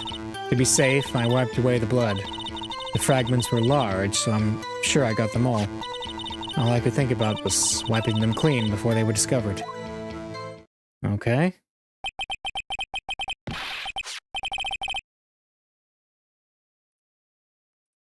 You mean you were the one who wiped away the message in blood? I wasn't chief prosecutor at the time. She didn't think Dark was the real murderer. That's why she tried to erase the real evidence. Very well, the defense may now begin its cross-examination. Okay, the jar and the message in blood. Okay. Immediately noticed the blood traces. So the jar was already broken? It's a miracle that thing hadn't broken earlier. It certainly looks as feeble as the defense's case, but not as feeble as the judge's judgment. You were an ace detective who never missed a detail. Do you really expect us to believe you didn't investigate what was written on the jar pieces? Normally I would have. It was dark and I didn't have time, okay? So you didn't know your sister's name was written on the jar? No. If I had known, I would have gathered all the pieces and ground them to dust. Well, that helps my case. Lana, you'd do that for me? It seems you two might make up yet. Anyway, I just barely had enough time to move the body as it was. If someone happened upon the scene, you'd lose your chance to erase the evidence. You must have been in a hurry. I was. I knew I had to destroy the evidence before anyone came. This is rather shocking. To be safe, I wiped away the blood, okay? I'm afraid this action of yours reveals what really happened. What do you mean? If you really thought Dark killed Prosecutor Marshall, you wouldn't have wiped away the blood. What else could I have done in that situation? Lana, I only had a few moments. There wasn't enough time for me to do anything else but gather up the pieces. Fragments were large, so I am sure I got them all. You didn't get them all, though. Final fragment was found in Gant's safe. Miss Sky, I believe this jar conceals a truth even you were unaware of. What? We found the final piece of this jar in Chief Gant's safe. In the Chief's safe? But how? I knew it. She really didn't know. There's something even more disturbing about that final piece. There was still blood on it. But the witness just testified that she gathered every last piece and wiped the blood off of them. Yes, which leaves us with only one explanation. Gant was in the room and he took it. On the night Prosecutor Marshall was murdered, you were not the first one to show up on the scene. Chief Gant got there before you. But couldn't the defendant have simply missed a piece? I'm afraid that's unlikely. The pieces are too big for anyone to miss, let alone an ace detective. That may well be, but everyone makes mistakes. Well, even I once wasted an entire day looking for my dentures. They were in my mouth all along. Can you believe that? Have you forgotten, Your Honor? When this witness arrived at the scene, the jar was already broken. Oh, that! There's no way a name could have been written on the shattered jar. Another person discovered the scene prior to the witness. I hope you're not implying that person was Chief Gant. At the time, he was looking for Dark downstairs. Besides, even if he was there first, why would he break the jar? The question is, if he did arrive there first, why did he hide that fact for 2 years? Well, Your Honor, can you answer us that? No!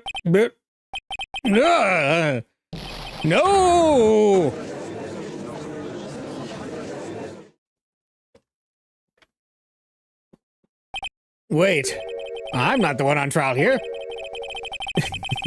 That was great. Damon Gant arrived at the crime scene prior to the witness. He proceeded to break the jar and purposely hid one of the broken pieces. Question, what is this action called? Fabrication of evidence. But why would Chief Gant do that? In light of what happened afterwards, isn't it clear? What happened afterwards? Discovering the scene, Lana Sky believed her sister Emma killed the victim. Determined to help her sister, she sought Gant's aid. Lending her his aid, Gant helped her create evidence that incriminated Dark, sparing Emma. And therein lies the reason. The reason why Miss Sky became the Chief's puppet. No, I did it on my own. Please, sis, stop trying to protect the Chief. I can't watch you suffer anymore for my sake. No, you didn't. It wasn't you, Emma. You didn't kill anyone. Don't believe anything Mr. Wright says. Defense attorneys make up the most foul lies to defend their clients. Foul lies? Imagine that coming from my own client. I guess you do seem the type who likes to twist the truth. Oh, wait a minute. What if we're still smack dab in the middle of Gant's trap? Is something wrong, Mr. Wright? Lana? Maybe right after all. What do you mean, Wright? So you do tell foul lies then, Mr. Wright? Miss Sky, please testify once more. But if evidence was fabricated behind your back, then Emma's accidental killing of Prosecutor Marshall might also be a lie. But I do remember knocking over Mr. Marshall. Miss Sky, if you will. I can't. There's nothing to be afraid of anymore. This cross-examination may not change a thing. However, there is a possibility that it will, if you tell the truth. Very well. I'll testify about what I really saw.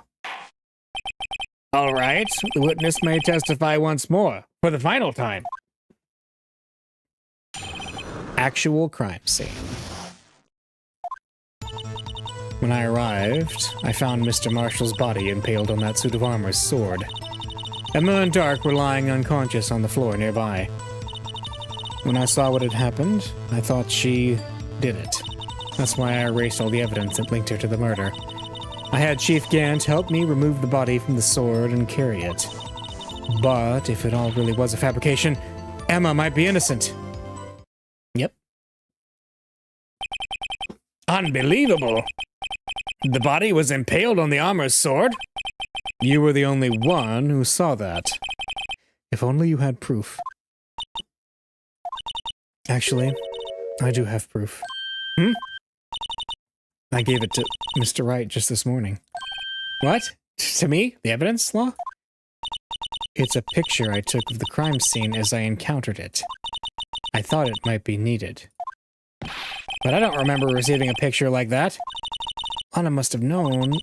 See, Mr. Wright, she really does have faith in you. Very well, Mr. Wright. Please present this picture. I don't remember receiving any pictures from Lana. You know, we received an evidence law book. Unregistered evidence presented must be relevant to the trial. Huh. Yeah, that's the... I mean, I can't look... Unless it's like... I mean, it's not gonna let me look at it. Lana said she gave it to you this morning, right? I seem to remember getting something from her then. Let's check that evidence again. There must be a picture in there somewhere. Oh, now we can look at it. Okay. Let's open it up. What? Hey, there's a picture here. Oh my. Oh my. This is the actual crime scene. No other detective saw the crime scene like this, because I contacted Criminal Affairs only after I had rearranged everything. The case scene photo, crime scene photo from the scene 2 years ago. Okay. Oh, Mr. Wright, that piece cut out from his vest, could that be? The cloth we found inside Chief Gant's safe. It's got her fingerprints on it. Yeah. Oh my. Yeah, it's a handprint. That cloth, it had fingerprints on it. Whoever fingerprints those are must be the real murderer. What? But those fingerprints, they're yours, Emma. Why are your lips turning all purple, Mr. Wright? Anyway, let's get on with the cross-examination. As long as you tell the truth, we should be able to flush out the real murderer. Very well. The defense may now begin its cross-examination. Huh. Actual crime scene. Okay. When I arrived, I found Mr. Marshall's... What? What? Oh, come now. Gee, this is the poorest excuse for a trial I've ever seen. Chief Gant. What? Now you want to make me out as the bad guy too? If so, I'd like to put in a word or two in my defense. I'm afraid it's too late for that. What? You already declined to testify. That means you forfeited your right to make statements of any sort. This must be that risk we were talking about earlier. Just sit back, relax, and enjoy the sound of the noose tightening around your own neck.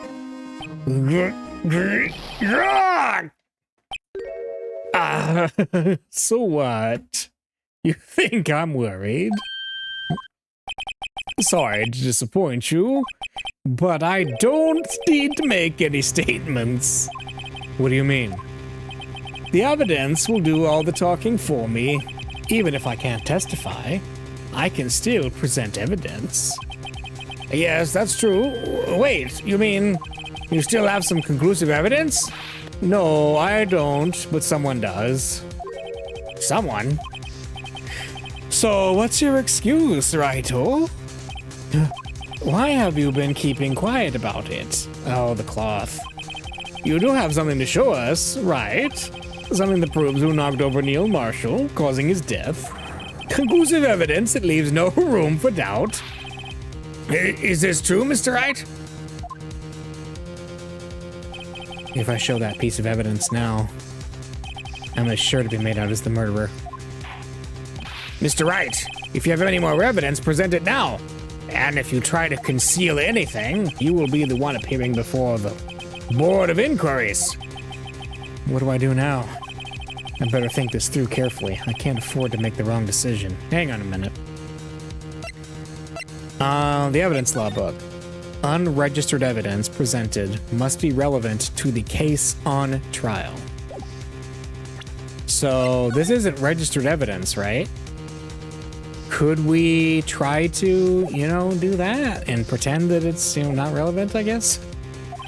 Should I present that piece of evidence? The one that shows who really killed Prosecutor Marshall? Let's say no. Your Honor, I don't have any evidence I can present at this point in time. What? You lie! Chief Gant? You opened my safe! I know what was inside! The conclusive evidence! I don't know what you're talking about. Mr. Wright, why don't you show them? We found it together. Oh, I see. It's because you know the truth, don't you? You know whose fingerprints are on it. That's why you won't present it. What are you talking about, Chief Gant? Can't you figure it out? Oh, take a good look at this picture. See the victim's vest? You notice anything odd about the chest area? It looks like part of it's been cut out for some reason. You mean you had this in your safe? What? That means the chief of police, have been concealing evidence? This is going to be the biggest scandal in the history of the police department. Impressive. To be honest, I didn't think you had the gall, Righto. Well, I can't just let you pin me up as the murderer. I'll tell you what really happened. What? You mean you admit to it?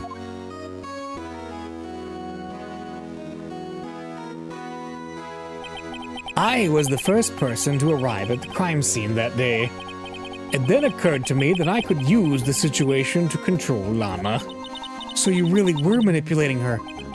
I knew Lana. If I made it look like the blame lay with her sister, that when she saw the scene, she would ask me for my aid.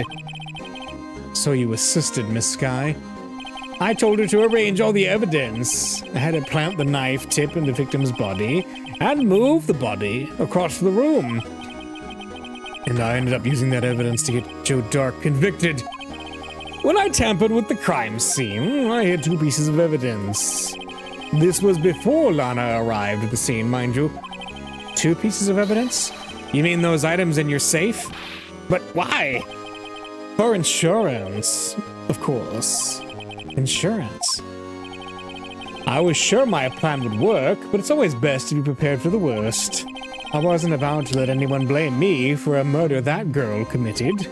You mean you were calculating that far ahead while forging the evidence? What do you take me for, a fool? I didn't make police chief by dumb luck.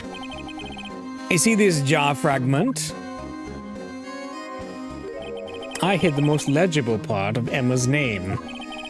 I didn't expect Lana to go and wipe the blood off all the pieces. But if you fabricated all the evidence, what's to say you didn't fabricate the message on this jar, too? Ho, ho, ho! Some people just don't know when to quit, do they? And that's why I kept one more item for insurance.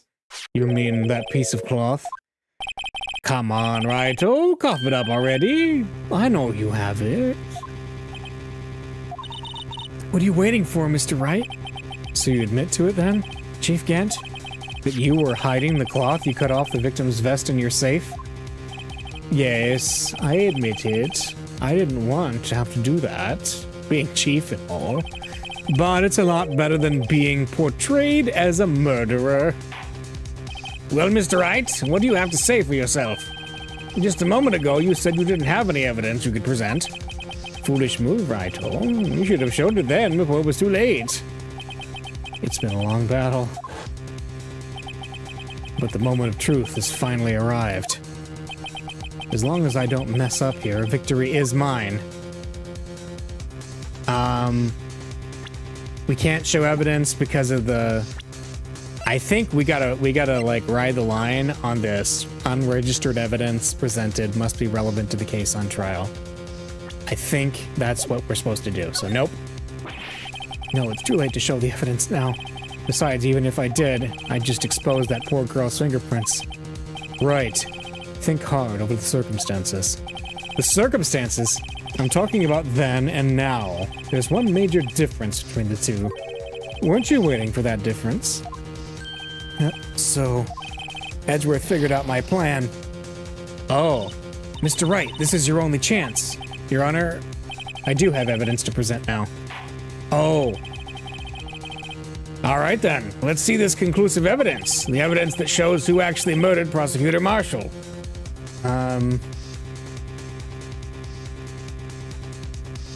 Oh, do we have to show it? Or do we have to show this? What do we do? Let's see. Mr. Edgeworth, your opinion, please. I think Mr. Wright's humor is improved at the expense of his defense. Oh, no. So they're forcing us to show it? That thing... Oh, they're forcing us. Okay. Okay. So... Alright. So we're going to present this. A piece of cloth.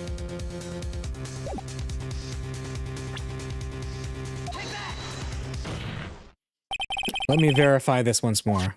On the day of the crime, you personally cut out this piece of the victim's vest? Oh, yes! At last you finally brought it out into the open. There's a handprint on this piece of cloth. Your Honor, the prosecution requested that that be immediately sent to the lab for analysis. This handprint on the leather. There must have been a strong impact for it to be left so clearly. You mean... It could not have been forged. It must be authentic, conclusive evidence. Ho ho ho! You're as slow on the uptake as ever, Worthy. What? Think about it. Wright had all this time to present this evidence. Yet he was reluctant to do so. Why would that be? You mean you already know? You know whose fingerprints are on that? Mr. Wright, do you really know? Whoever the fingerprints belong to must be the real murderer. Whose fingerprints are they? Very well. I'll tell you. It should be okay now. Everything's proceeding as predicted. The person to whom these fingerprints belong to is... And we'll be honest. Emma? Emma Skye? What? They're mine? I'm sorry, Emma. But why? Why didn't you tell me? Oh, ho, ho, ho! You're really something, Righto. You knew this girl did it all along, and you still tried to pin the murder on me. So it's true. Tragic, but true. This girl really did shove Prosecutor Marshall to his death. How could you? You monster! Miss Skye, you knew whose fingerprints those were all along, yet you acted like she really didn't. Miss Skye, it's not over yet. What? I said this trial isn't over yet. But I'm afraid it is over, boy. Not only this trial, but your career, too. You purposely concealed this conclusive evidence. That, my friend, is a serious offense. I'm looking forward to pressing charges after the defendant is convicted. I'll have your badge, boy! What's the matter? You can't cut your tongue? Aren't you going to tell us how it feels? How it feels to be the one who single-handedly turned a poor little girl into a murderer? Before I do that, there's just one little thing I have to clear up. Oh, what's that? Who really killed Prosecutor Neil Marshall? What? Chief Gant, you're absolutely right. This piece of cloth proves who the real murderer is. Who killed Neil Marshall, you ask? It was Emma Skye, wasn't it? I'm afraid that's not possible. You see, this piece of cloth contains a critical contradiction. What? A contradiction? What is this fool babbling about? I'm talking about a contradiction, one that proves who the real killer is. Mr. Wright, this piece of cloth, who could it possibly contradict? Chief Gant, your tyrannical reign ends here. Behold the piece of evidence that contradicts this cloth.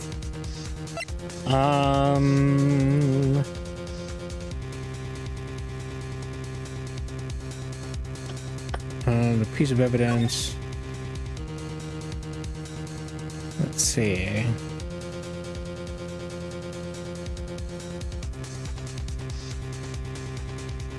The picture here.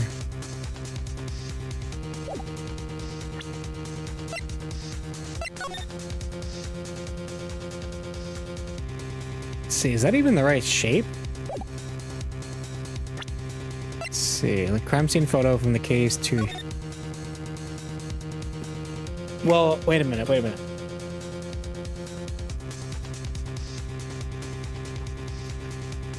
Hang on a second. If Gant got there first... Let's see. But hang on a second. Lana... I'm trying to think here. This is a critical make or break moment, right?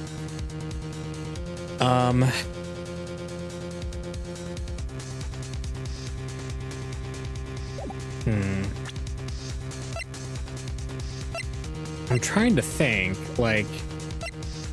So hang on, let's look at him in the picture there. Okay, there he is. Yeah. Crime scene. I think there's something. Yeah, the piece of that's kind of folded out, and he's there with the... There's blood down his front. It looks like it came out of his mouth. Probably because he got punctured from the back.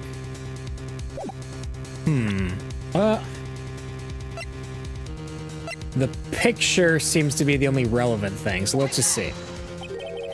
And what exactly is this supposed to be? This is the picture Miss Skye took. Take a good look at it. See where the piece of his vest was cut out? Yes, his shirt is showing underneath. It's hard to make out with all the blood on his vest, though. Exactly my point. His chest is soaked with blood. That's only natural. His lungs no doubt were punctured, and blood poured out of his mouth. Oh, but that piece of cloth... Oh. I get it now. There's no blood on it.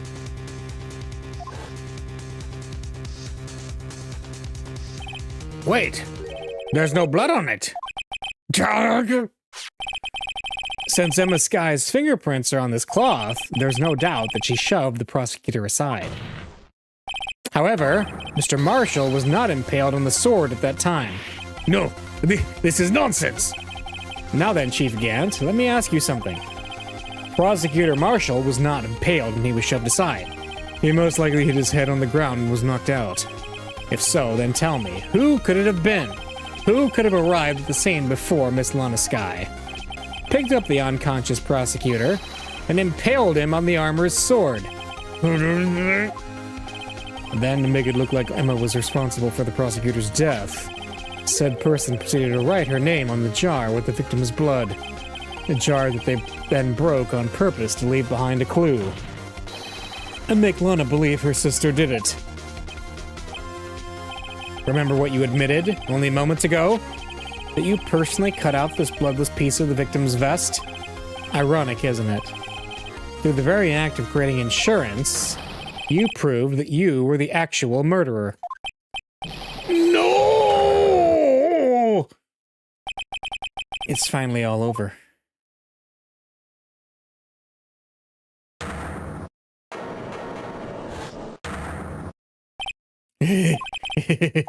Oh, that was close, Wright. Oh, you almost had me. Sorry, but you'll have to do better than that. I refute your allegations. What do you mean you refute his allegations? Oh, you see, that piece of cloth is illegal evidence. Wait, what? Now he's gonna say... Order! Order! What nonsense is this? Illegal evidence cannot be used to convict a suspect. Remember, Archie? Earlier, Wright here concealed that piece of cloth. Oh yeah, yep. Yeah, we just saw that. He said he didn't have any evidence. Well, that's true. The defense did refuse to present evidence. At that moment, that piece of cloth ceased to be legal evidence. But that's not fair. Oh, did you actually think you could best me in court?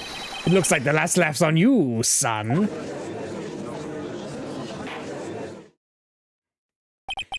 I'm afraid Mr. Gant's claim is legally correct. Well, Mr. Edgeworth? True. Illegal evidence cannot be used to convict a person. Assuming, of course, that the evidence is indeed illegal. Well, Mr. Wright? See, it was what I was saying earlier. Is the evidence is not actually relevant, right?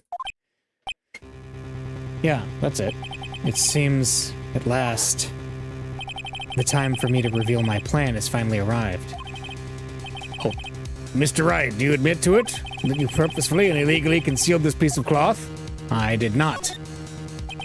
I admit I refused to present it at one point. So the evidence is illegal. No, it isn't, Mr. Gant. Huh? It's not that I didn't present evidence then. It's that I couldn't. What do you mean you couldn't? There are certain procedures involved in presenting evidence. No, Pudgy, don't listen to his lies. He's nothing but a coward. You can't really believe. There is only one issue left to be resolved in this trial. Is this evidence legal or not? Very well. Let us settle this once and for all. Earlier, you refused to present evidence. If you can prove your conduct was not in violation of the law, then do so now. Yep, hang on. Evidence law. Boom. Unregistered evidence presented must be relevant to the case on trial.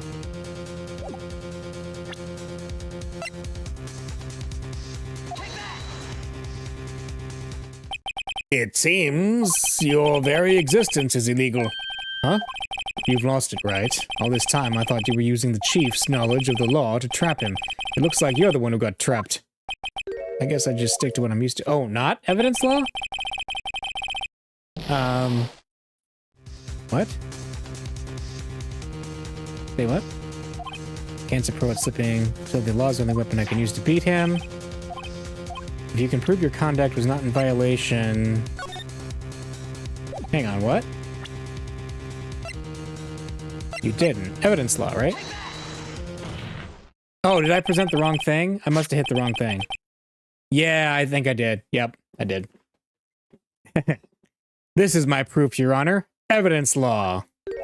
What's this? I've done my homework too, Chief. Indeed, Emma Sky's fingerprints were on this piece of cloth.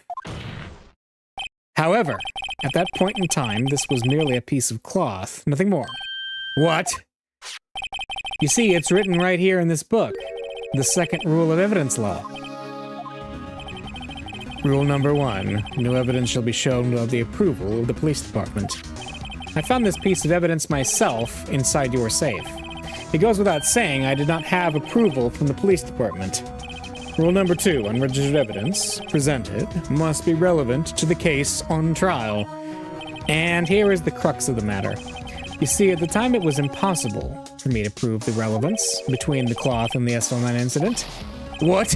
What kind of nonsense is this? You want relevancy? Just take one look at this picture and... Sorry, but can you recall when was that picture presented? That was shown only a few moments ago. No. He's right. At the beginning of today's trial, that piece of cloth was still meaningless. The person who gave it value as evidence was you, Damon Gant. You yourself confessed to a certain truth. Verify on the day you personally cut out this. Yes. Yep. No! It was then that you approved this cloth as conclusive evidence. Yes, you, the chief of police, personally approved this cloth. The only person who could have cut this from the victim's vest is the one who stood before Prosecutor Marshall in his final moments. In other words, the real murderer. And there's only one person who that could be. Damon Gant. The killer was you. No.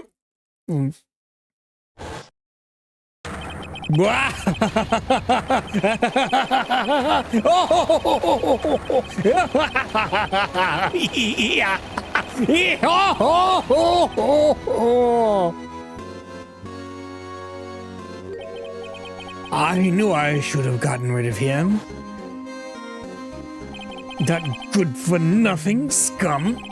For 2 years he's been snooping around the department trying to get something on me. Crimes are being committed every day, yet he insisted on hounding me. Well, your crime wasn't exactly petty. He wanted to reinvestigate the case. He recruited Angel Starr, then convinced Bruce Goodman. Detective Goodman? Yeah, that's right. If the evidence is transferred, I'll lose my only chance to find out the truth. Please, you've got to help me. Goodman turned him down, as he ought to. Still, Jake Marshall didn't know when to quit. He stole Goodman's ID card and tried to take the evidence. Goodman came to me that day. He wanted to file a lost item report. I went with him to the evidence room, and then all of a sudden he decided to speak out.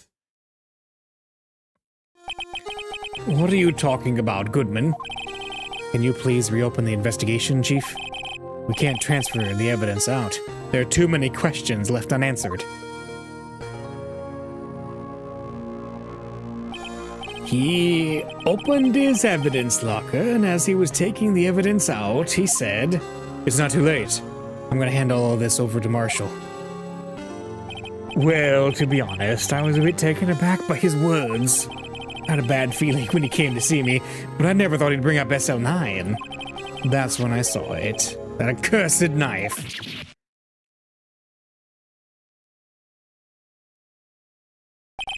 I couldn't just pull it out. Doing so would have only led to more blood, making it near impossible to hide your crime. Even so, the blood was just pouring out. I didn't know who might stumble in, so I hurried to wipe it all up. I was worrying so much about the floor, I didn't realize my fatal mistake. The bloody handprint. And the Detective Gumshoe's locker. I used to be known as the crime computer, but everyone has to start somewhere, I guess. I was too nervous. I had no business doing any of it. Then you put the body in my car. I'm sorry, I couldn't think of any other way to move the body. I broke your trunk, but what's the big deal? You make a lot more than us detectives ever will. Leaving the prosecution's car aside, how? How could you get Miss Skye involved in all of this? Well, she had as much to lose as I did if the truth came out. So you took the evidence from Detective Goodman's locker?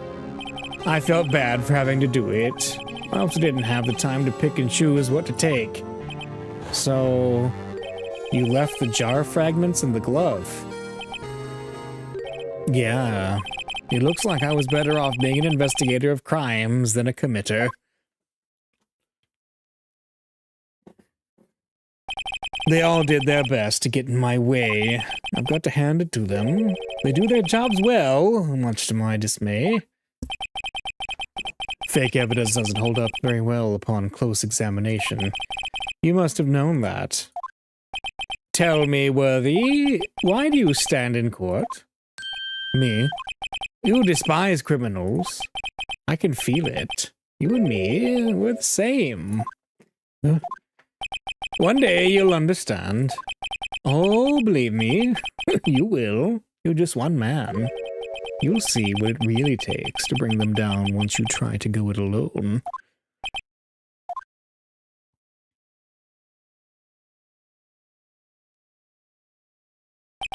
Well, looks like it's time to say goodbye.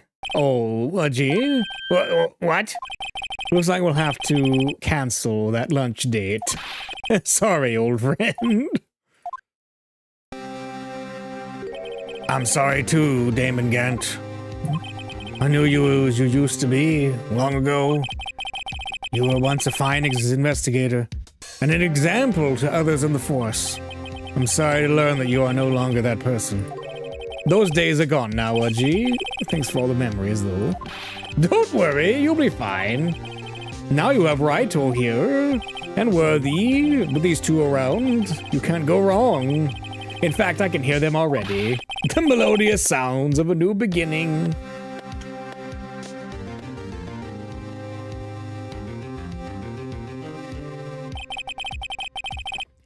There are two things I want you to understand. Yes? First, your sister never hurt anyone. Second, Damon Gant betrayed you from the beginning. You see, Miss Sky, you no longer have any reason to keep silent. You're right. When this trial is over, I'll tell everything.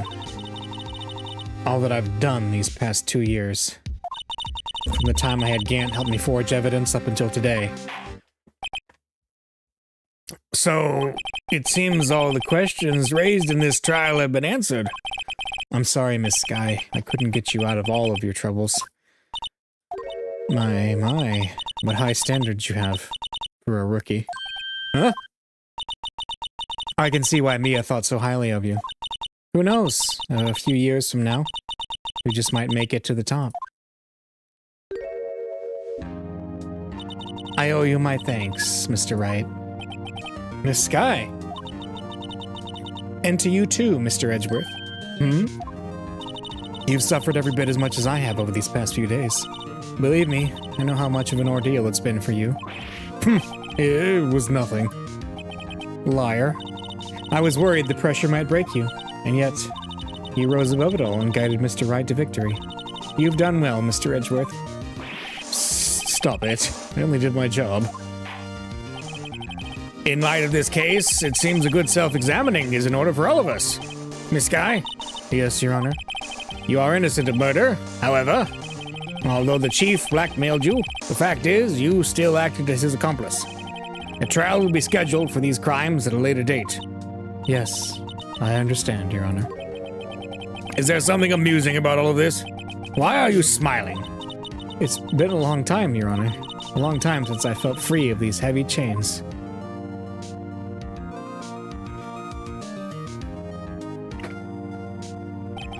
Well, this trial has gone on far too long already.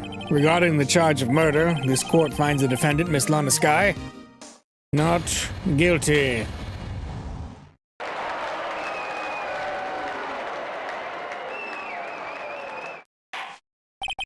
That is all. This court is adjourned. February 25th, 5:03 p.m. District Court, Defendant Lobby Number 2. Long last. It's finally over. Emma? Why the long face? I'm sorry your sister didn't get completely off the hook, but at least she wasn't convicted for a murder she didn't commit.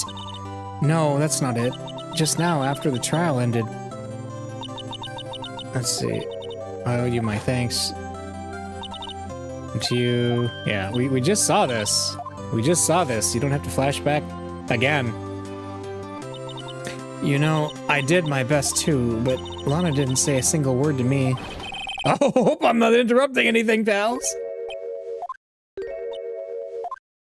Oh, guess I am. I'll come back later. Wait, Detective Gumshoe, what is it?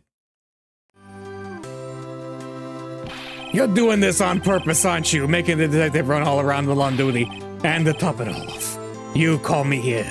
I have seen happier people at funerals. Hey, lighten up, pals. I'm only kidding.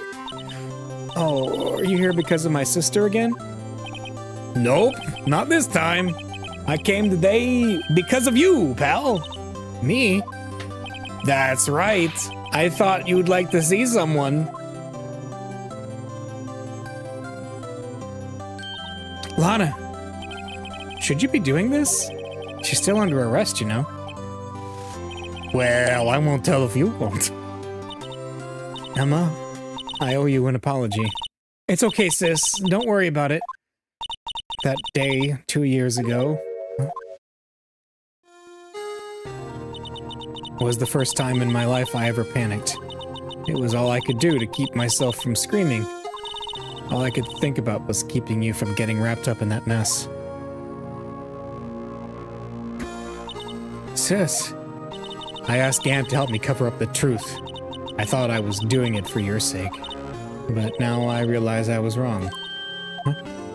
I changed after that day. I had to... It was the only way I could make it through the past 2 years. I knew how much I was hurting you by distancing myself, but I couldn't bring myself to tell you what I did. I was scared. Scared that you'd look at me with those eyes of yours. I was scared of how you'd react if I knew... But sis, you were only doing it for me. No. Huh?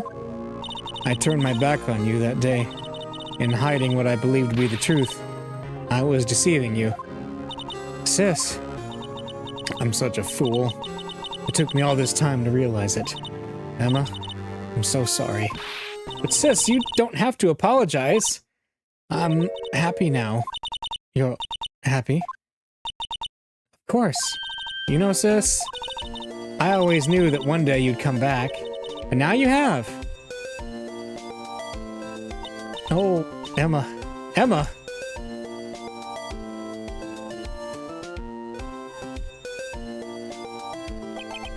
No one can change the past. The only thing we can do is strive to make up for our mistakes.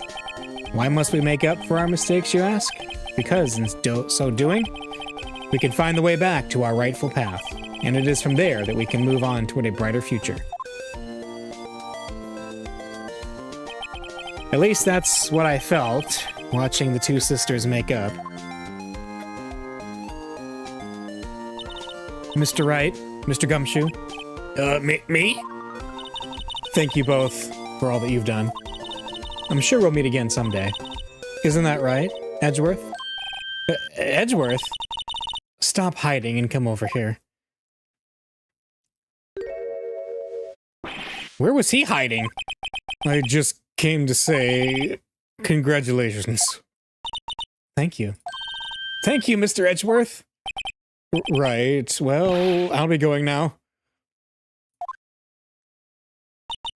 Mr. Edgeworth, I hope you don't blame yourself for what happened. Hmm? We were the ones who acted corruptly, not you. It's too late for me. No matter what anyone may say, I realize today that I can't correct my mistakes. Mr. Edgeworth? Not only that, but I don't even trust myself anymore. Chief Gant was right. You despise criminals, I can feel it. You and me, we're the same. Yeah.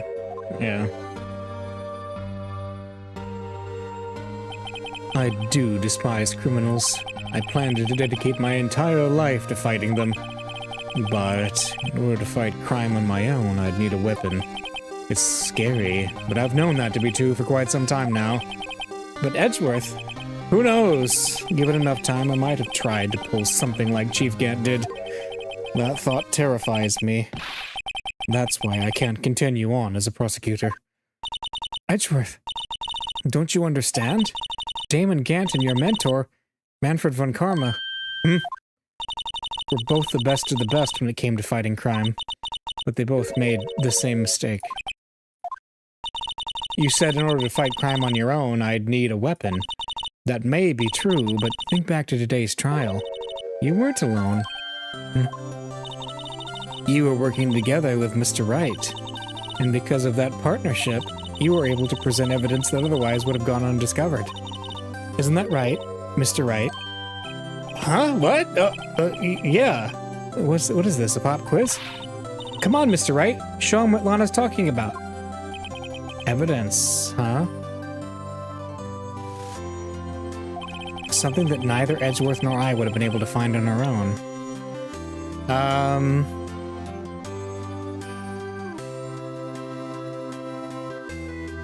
Something we wouldn't have been able to find on our own?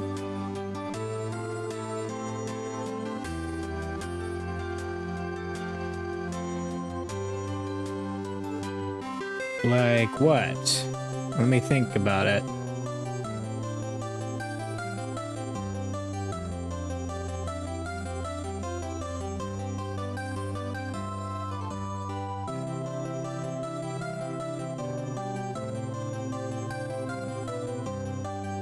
Oh.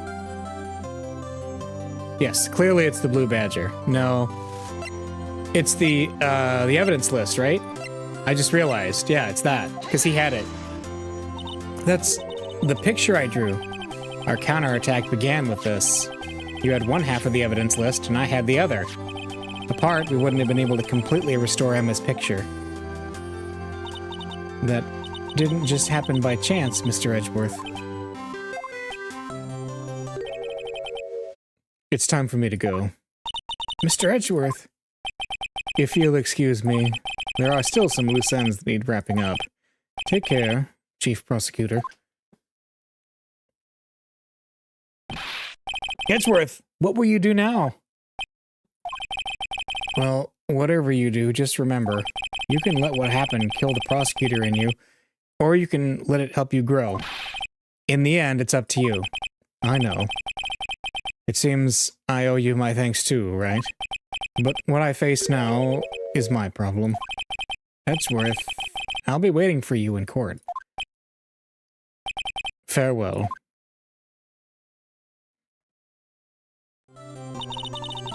I'd better be going too.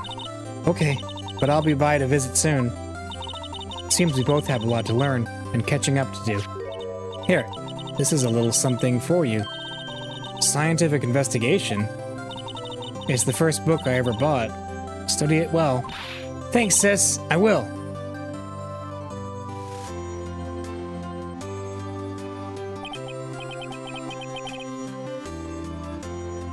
And so, another case came to a close. As for the sisters, I have faith. Faith that their lives have only just begun. And as for me, I think it's time I started on a new journey of my own. A journey to rediscover myself.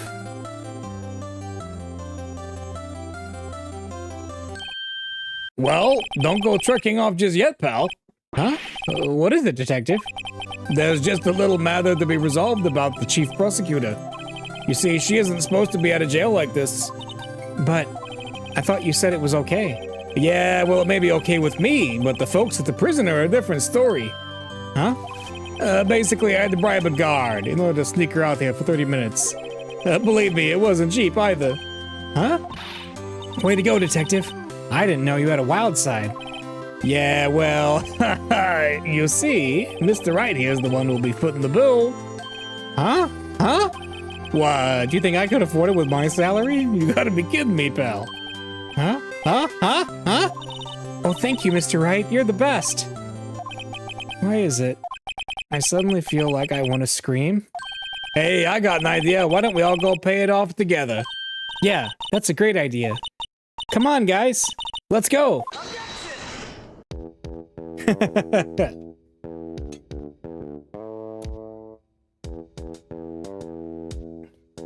And there it is. I arranged for a friend of mine in Europe to take care of Emma. He hopes to be pleased to study under a top coroner. As for me, this affair has pretty much ended my days at the prosecutor's office. Still, I'll manage to find my way back to the field somehow. Then, I'll be able to investigate crimes together with Emma. I know, this was great.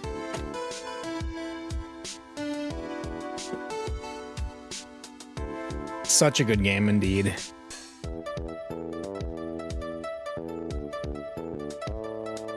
Yikes! I thought I was a goner for a moment there. In the end, though, they overlooked my unauthorized investigation of the chief's office. If we penalize you anymore, it'd be worse than firing you. Yep, that's what they said. It just goes to show, you can't shake me off that easily.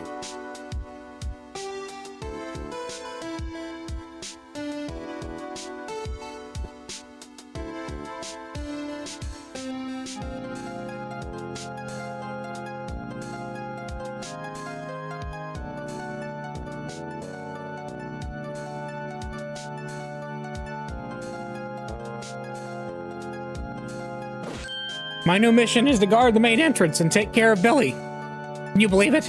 I've been demoted to a security guard. My partner's keeping an eye on the entrance for me today. I'll show them, though. Someday I'm gonna make detective. Yes, sir. Then I can be just like that Dick Gumshoe.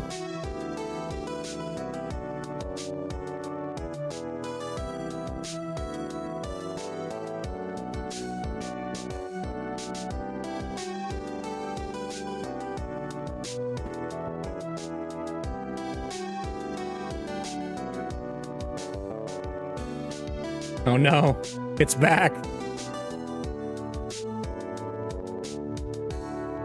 The Blue Badger.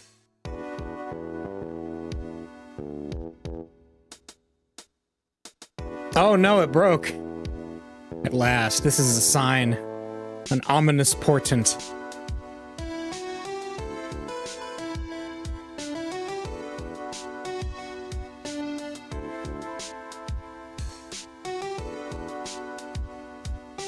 What is it? Hey, see, I'm having me a showdown with the steak lunch, partner. Miss Starr managed to sneak this in to me. She's seeing one of the guards, it seems. Well, cowboy, it looks like you did it. You even gave Bambina back her smile. Can you make sure Billy and the gang get their water? Nice. So yeah, this is the first game in the Phoenix Wright Ace Attorney trilogy. Looks like we won't be seeing each other for a while. As a farewell gift, I put a new meal on the menu, the Right Way lunch. The top layer tastes as bitter as defeat, but the bottom layer is as sweet as victory. Kids seem to dig the turnabout theme. It's a hot seller around exam time. Just make sure not to eat it backwards.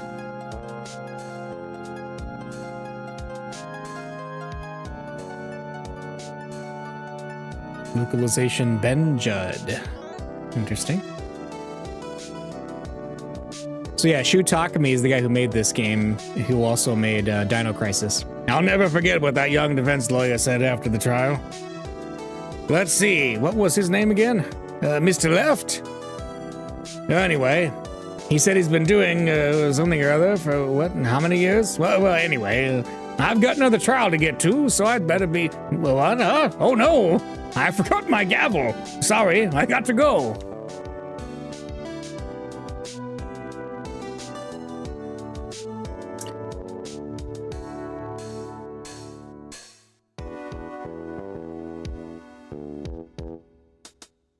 So yeah, this case, as I said before, was added after the game was re-released for the DS. Nothing soothes the soul like fresh country air. Still, sometimes I do miss hearing you and your objection. Still, I can't go back until I'm a full-fledged spirit medium. Mystic Maya, afternoon training's about to begin. Coming. Well, see you around, Nick.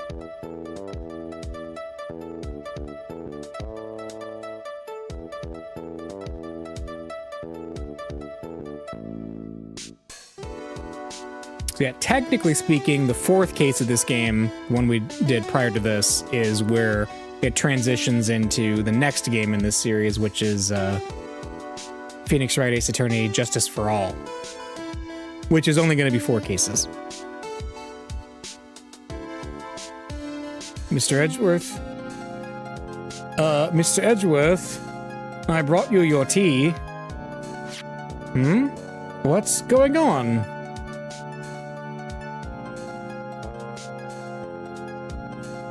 Edgeworth's gone? Surely that's not going to lead into the next game.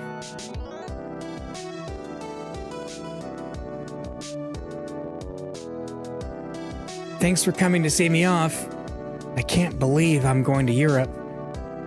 Thank you, Mr. Wright. Thank you so much for everything. I'm a little sad, but I'll be all right. Whenever I want to see Lana, all I have to do is open this book. Oh, is there a picture of them in it?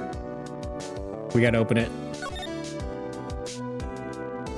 Hey, it's an envelope. Ah. Nice. Out in front of the police station. How nice.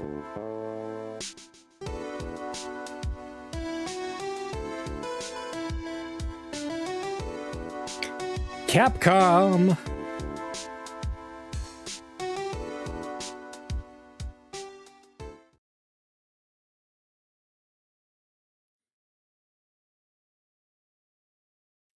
All right, saving and